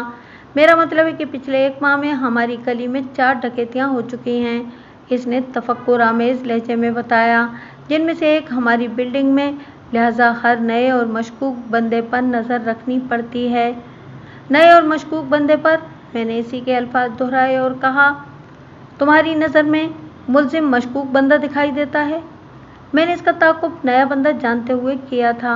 इस्तगासा के गवाह इलियास ने पुरएतमाद लहजे में जवाब दिया, और देख लें ये कैसा मशकूक साबित हुआ है। इस पर कत्ल का मुकदमा चल रहा है। हाँ भाई, ये तो आप बिल्कुल ठीक कह रहे हैं। मैंने तायदी अंदाज में गर्दन हिलाई। मेरे मौक़िल पर कत्ल का मुकदमा तो चल रहा है, लेकिन इस बेचारे ने कत्ल किया नहीं। आपके पास क्या सबूत है कि मुलजिम ने मकतूल रईस को मौत के घाट नहीं उतारा? उसने ज़्यादा स्मार्ट बनने की कोशिश की। मैंने पूछा, क्या आपके पास कोई ऐसा ठोस सबूत है जिसकी बिना पर कहा जाए कि मकतूल को मेरे मौक़िल ही ने कत्ल किया है? ये साबित करना मेरा काम नहीं है जनाब, वो जल्दी से बोला। मैं तो यहाँ सिर्फ गवाही देने आया हूँ। मुलजिम का जुर्म साबित करके इसे अदालत से सज़ा दिलवाना पुलिस और इस्तगासे की जिम्मेदारी है। आपने जो कुछ मुझसे पूछा है, यही सवाल आप इन लोगों से करें। ठीक है, अगर ज़रूरत महसूस हुई तो मैं इनसे भी ये ज़रूर सवाल करूँगा। मैंने मुतदिल लहजे में कहा, आप ये तो तस्लीम करते हैं ना कि अदालत में एक सच्ची और खरी गवाही देने आए हैं? बिल्कुल, इसमें तो किसी शक व शुबे की गुंजाइश हो ही नहीं सकती, वो बड़े एतमाद से बोला। मैंने किसी भी मरहले पर गलत बयानी से काम नहीं लिया। खुदा को हाजिर जानकर मेरे एक सवाल का जवाब दें, मैंने सपाट लहजे में कहा। जनाब वकील साहब, वो कदरे खफकी आमेज़ लहजे में बोला, मैंने अदालत में अपना बयान रिकॉर्ड कराने से पहले सच बोलने का हलफ उठाया था, और अल्हम्दुलिल्लाह मैं इस हलफ पर कायम भी हूँ। मैं यहाँ कटहरे में खड़े होकर खुदा को हाजिर व नाजिर ही जान रहा हूँ। आप बेधड़क होकर मुझसे कुछ भी पूछ सकते हैं, मैं इसका बिल्कुल दुरुस्त जवाब दूंगा। इलियास के एतमाद ने मुझे खासा मुतासिर किया। इतना मजबूत लहजा या तो किसी मंजे हुए अदाकार का हो सकता था, और या फिर किसी सच्चे इंसान का। उसके अंदाज में खरेपन की मखसूस खनक थी। मैंने उसकी आंखों में आंखें डालते हुए सवाल किया, इलियास साहब, क्या आपने अपनी आंखों से मेरे मौक्किल को ये कत्ल करते हुए देखा था? नहीं, उसने दो टोक और चटानी लहजे में जवाब दिया। आपने फायरिंग की आवाज़ तो सुनी होगी? जी हाँ, सुनी थी। کتنی گولیاں فائر ہوئی تھیں؟ 2۔ دونوں فائرز کا درمیانی وقفہ کتنا تھا؟ اس وقفے کو ناپنا اگر نہایت ضروری ہو تو آپ 1 سیکنڈ تک کہہ سکتے ہیں۔ وہ کندھے اچکاتے ہوئے بولا، میرے خیال میں دونوں فائر یکے بعد دیگرے ہوئے تھے۔ استغاثہ کے ایک بزرگ گواہ جناب برہان الدین صاحب نے ان فائر کے ساتھ ہی انسانی چیخ بھی سنی تھی۔ میں نے الیاس کی آنکھوں میں جھانکتے ہوئے کہا، کیا ایسی ہی کوئی آواز آپ کی سماعت تک بھی پہنچی تھی؟ جی نہیں، بالکل نہیں، اس نے نفی میں گردن ہلاتے ہوئے بتایا۔ شاید اس کی وجہ یہ ہو کہ آپ کی رہائش 3rd فلور پر ہے اور قتل کی یہ واردات 1st فلور کے ایک فلیٹ میں پیش آئی تھی، میں نے سرسری لہجے میں کہا۔ برہان الدین اگرچہ برابر والی بلڈنگ میں رہتے ہیں، لیکن ان کے کچن کی کھڑکی مقتول کے کچن کی کھڑکی کے عین سامنے پڑتی ہے، جبھی انہوں نے چیخ کی آواز بآسانی سن لی تھی۔ یہ تو آپ نے بالکل درست فرمایا کہ برہان صاحب نے کن وجوہ کی بنا پر مقتول کے چیخنے کی آواز سن لی تھی۔ وہ گہری سنجیدگی سے بولا، لیکن میرے بارے میں آپ کا اندازہ غلط ہے۔ کیا مطلب ہے آپ کا؟ میں نے الجھن آمیز حیرانی سے اس کی طرف دیکھا۔ مطلب یہ کہ جب رئیس کو موت کے گھاٹ اتارا گیا میں اپنے گھر میں موجود نہیں تھا۔ گھر میں نہیں تھے تو پھر کہاں تھے؟ میں نے چونکے ہوئے لہجے میں پوچھا۔ 5th فلور پر، اس نے جواب دیا۔ 5th floor? میں نے بے یقینی سے دہرایا، لیکن مذکورہ بلڈنگ تو صرف 4th فلور تک ہے۔ بلڈنگ کی چھت پر، وہ انکشاف انگیز لہجے میں بولا، پانی والی بالائی ٹنکی کے قریب۔ 4th فلور کے اوپر تو 5th فلور ہی ہوتا ہے نا؟ بلڈنگ کی چھت پر تم اس وقت کیا کر رہے تھے؟ میں پوچھے بنا نہ رہ سکا۔ مشکوک آدمی کو تلاش کر رہا تھا، وہ قطعی لہجے میں بولا۔ وہ انکشاف در انکشاف کرتا چلا جا رہا تھا۔ میں نے حیرت میں ڈوبے ہوئے لہجے میں پوچھا، تم کس مشکوک بندے کو ڈھونڈنے چھت پر گئے تھے؟ ملزم کو تو تم نے اپنی آنکھوں سے مقتول کے فلیٹ میں داخل ہوتے دیکھ لیا تھا۔ اس وقت مجھے ملزم کی نہیں بلکہ اس مشکوک آدمی کی تلاش تھی جو ملزم سے پہلے اور مقتول کے فوراً بعد ہماری بلڈنگ میں داخل ہوا تھا، گواہ نے سنسنی خیز لہجے میں بتایا۔ کون تھا وہ؟ میرا پورا وجود سنسنا اٹھا۔ اس کا نام کیا تھا؟ کیا تم اس شخص کو جانتے ہو؟ میرے پے در پہ سوالات نے حاضرین عدالت میں تجسس اور سنسنی کی ایک لہر سی دوڑا دی تھی۔ جج سمیت وہاں موجود ہر شخص کی نظر ہم ہی پر لگی ہوئی تھی، یعنی مجھ پر اور الیاس پر۔ وہ میرے سوالات کے جواب میں بتانے لگا، وکیل صاحب، اگر وہ شخص میرا شناسہ ہوتا تو میں آپ کو ضرور اس کا نام بتا دیتا، اور اس صورت میں مجھے اس کا پیچھا کرنے کی بھی ضرورت نہیں تھی۔ مقتول رئیس کے فلیٹ میں اور اس کے قتل میں اس بے نام اور نامعلوم بندے کا ہاتھ ہو سکتا ہے۔ بے ساختہ میرے منہ سے نکلا، الیاس صاحب، آپ مجھے اس مشکوک شخص کے بارے میں تفصیل سے بتائیں۔ تفصیل کوئی لمبی چوڑی نہیں ہے جناب، گواہ نے معتدل لہجے میں جواب دیا۔ جیسا کہ میں آپ کو بتا چکا ہوں، ڈکیتی کی وارداتوں کے بعد ہم سب چوکنا اور ہوشیار ہو گئے تھے۔ جب مقتول بلڈنگ میں داخل ہوا تو میں چائے کے ہوٹل میں بیٹھا چائے پی رہا تھا۔ میں چونکہ مقتول کے بارے میں جانتا تھا، وہ اب ہماری بلڈنگ کا رہائشی ہے، اس لیے میں نے اس پر کوئی خاص توجہ نہیں دی، لیکن اس کے پیچھے پیچھے تھوڑا فاصلہ رکھ کر وہ مشکوک بندہ بھی بلڈنگ کے سینے کی طرف بڑھ گیا تھا، لہٰذا میں فوراً حرکت میں آ گیا۔ لیکن جب تک میں ہوٹل سے نکل کر بلڈنگ کے اندر پہنچتا، مذکورہ بندہ غائب ہو چکا تھا۔ میں زینے پھلانگتے ہوئے آخری فلور تک گیا، مگر وہ مجھے کہیں دکھائی نہ دیا۔ میں واپس ہوٹل میں آ کر بیٹھ گیا۔ کیا اس وقت آپ نے چھت پر جا کر نہیں دیکھا تھا؟ میں نے سرسراتے ہوئے لہجے میں استفسار کیا۔ نہیں، الیاس نے نفی میں گردن ہلائی۔ اسی لیے جب تھوڑی دیر کے بعد ملزم بلڈنگ میں داخل ہوا تو میں سائے کی طرح اس کے ساتھ لگ گیا تھا۔ پھر جب یہ مقتول کے فلیٹ میں داخل ہو گیا تو میں چھت کی طرف نکل گیا تاکہ دیکھ سکوں کہ وہ مشکوک بندہ کہیں چھت پر تو چھپا ہوا نہیں بیٹھا۔ کیا ملزم کو اس بات کا احساس ہو گیا تھا کہ تم اس کے تعاقب میں ہو؟ بالکل نہیں، اس نے جواب دیا۔ میں نے اس سلسلے میں بہت احتیاط سے کام لیا تھا۔ میں ملزم کے پاس سے گزر کر 1 فلور اوپر چلا گیا تھا اور وہاں ایک آڑ میں چھپ کر اس کا جائزہ لیتا رہا تھا۔ اس نے 1-2 مرتبہ مقتول کے فلیٹ کی اطلاعی گھنٹی بجائی، شاید مقتول نے اسے اندر بلا لیا تھا۔ جب یہ فلیٹ کا دروازہ کھول کر اندر داخل ہو گیا تو اس کے بعد ہی میں نے چھت کا رخ کیا تھا۔ اسی لمحے مجھے ملزم کی خطرناکی کا اندازہ نہیں تھا۔ بری بات الیاس صاحب، میرے ذہن میں کھلبلی مچی ہوئی تھی۔ میں نے پچکارنے والے انداز میں کہا، کسی کو خواہ خطرناک قرار نہیں دیا کرتے۔ آپ ملزم کو فی الحال بھول جائیں۔ آپ پہلی فرصت میں معزز عدالت کو اس مشکوک شخص کے قد کاٹ، وضع قطع और हुलिये वगैरह के बारे में बताएं, जिसकी तलाश में आप बिल्डिंग के 5th फ्लोर यानी कि छत पर चले गए थे। इस तगासा के गवाह इलियास ने ठहरे हुए लहजे में बताना शुरू किया। कद 6 फीट से निकलता हुआ, दुबला पतला जिस्म, लेकिन ढांचा खूब फैला हुआ, कंधे उठे हुए, मोटे होंठ, घनी हिटलर मार का मूछें, सर पर बालों के नाम पर एक झालर सी, बाकी भवें मोटी और तनी हुई, चेहरे पर कट का दायमी निशान और बाएं पांव में लंग। मुलजिम ने सरसराते हुए लहजे में गवाह की बात को मुकम्मल कर दिया। चाल में बड़ी वाज़ेह लंगड़ाहट है ना, लेकिन आपको ये बात कैसे पता चली? गवाह ने हैरान होकर मेरे मुवक्किल से पूछा। क्या आप इस मशकूक बंदे को जानते हो? जी 100%। वो अपनी गर्दन को तायदी अंदाज में हरकत देते हुए बोला। अगर वो लंगड़ा कर चल रहा था तो फिर वो वही है। शायद रईस मुझे इसी मरदूद के हवाले से कोई सरप्राइज़ देना चाहता था। आप किसका जिक्र कर रहे हैं खटक साहब? मेरे सब्र का पैमाना लबरेज हो गया। खुलकर बताएं, कौन मरदूद? अरशद वारसी, अजमल खटक ने जहरीले अंदाज में कहा। इस इंकिशाफ के बाद कि इस केस के मुलजिम अजमल खटक के साथ 1 साल पहले 20 लाख रुपए का फ्रॉड करने वाला शख्स अरशद वारसी मकतूल के आसपास देखा गया है, इस केस का पांसा ही पलट गया। मेरी कानूनी चारा जोई और अजमल खटक की रहनुमाई में जब मोअज़्ज़ज़ अदालत के खुसूसी अहकामात पर पुलिस ने अरशद वारसी की तलाश में मुख्तलिफ मकामात पर छापे मारे तो एक जगह से वो गिरफ्त में आ गया। वाकई अगर पुलिस चाहे तो फिर कोई भी मुजरिम उसकी नज़र से बच नहीं सकता। पुलिस की तफ्तीश का ज़ाविया इस तगासा के गवाह इलियास के इंकिशाफ के बाद चूँकि तब्दील हो चुका था, लिहाजा इनके हरकत में आते ही सारा मामला साफ हो गया। पुलिस ने अपनी कस्टडी में अरशद की ऐसी शानदार खातिर तवाज़ो की कि उसने अपने अगले पिछले सारे जुराइम का इकबाल कर लिया, जिसमें इस केस के हवाले से सबसे अहम इकबाल जुर्म यह था कि रईस को उसी ने कत्ल किया था।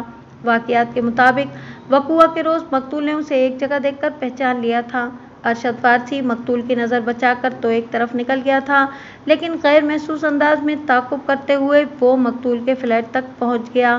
अरशद वारसी को यकीन था कि मकतूल इसके बारे में मुलजिम को ज़रूर इत्तला देगा। वो मकतूल और मुलजिम की दोस्ती से अच्छी तरह वाकिफ़ था। मकतूल का वाकई यही इरादा था और वो जोश व जज्बात में अपने फ्लैट का बैरूनी दरवाज़ा लॉक करना भूल गया था। लिहाजा अरशद वारसी को उसके फ्लैट के अंदर दाखिल होने में किसी दिक्कत का सामना नहीं करना पड़ा। वो आहिस्तगी चलते हुए एक कोने में जाकर खड़ा हो गया। ये वो लम्हात थे जब मकतूल फ़ोन पर अजमल खटक को किसी सरप्राइज़ के बारे में बता रहा था। इधर मकतूल ने रिसीवर क्रेडिट पर रखा, उधर अरशद वारसी ने उसे रिवॉल्वर के निशाने पर रख लिया। वारसी ये तो जान गया था कि थोड़ी देर में खटक वहां पहुंचने वाला है। वो एक तीर से 2 शिकार का मंसूबा बना चुका था। बस इसे खटक के वहां आकर वापस जाने का इंतज़ार करना था। इसके बाद वो रईस को ठिकाने लगाकर रफू चक्कर हो जाता। वो चूँकि खटक का मुजरिम था, इसीलिए वो खटक को इस मुसीबत में फंसाकर खुद को महफूज करना चाहता था। जब खटक मकतूल के फ्लैट पर पहुंचा तो अरशद वारसी ने रईस को गन पॉइंट पर रखकर एक दबीज़ पर्दे के पीछे छुपा लिया था और उसके जाते ही पुलिस की तफ्तीश के दौरान ही में ये उगता भी खुल गया कि उसने खटक के साथ जो 20 लाख का फ्रॉड किया था, वो रकम उसके किसी काम ना आ सकी। वो सिंगापुर में रुककर अमेरिका जाने की कोशिश करता रहा और रकम तेज़ी से ख़त्म होती चली गई। इन्हीं दिनों सिंगापुर के चंद जुराइम पेशा अफराद से उसकी मुठभेड़ हो गई। उन्होंने वारसी की बाकी मानदा रकम भी हथिया ली और उसे एक संगीन लफड़े में फंसाकर जेल भिजवा दिया। वक़ुआ से कुछ दिन पहले ही वो सिंगापुर की जेल से छूटकर पाकिस्तान आया था और अभी रूपोशी की ज़िंदगी गुजार रहा था कि मकतूल की इस पर न सिर्फ नज़र पड़ गई बल्कि उसने फ्राडिया अरशद वारसी को शनाख्त भी कर लिया था। इस शनाख्त के बाद ही ये फितना उठ खड़ा हुआ था।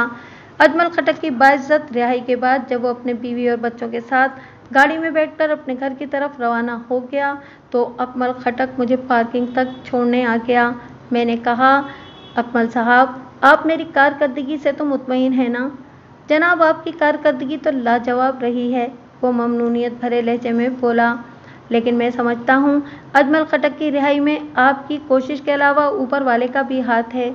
मैंने इस बात में गर्दन हिलाई और कहा, अकमल साहब, आप ठीक कह रहे हैं। इस दुनिया का कानून अपनी जगह, लेकिन ऊपर वाले का भी एक अपना कानून है जिसकी अदालत में सिफारिश चलती है और ना ही रिश्वत काम आती है।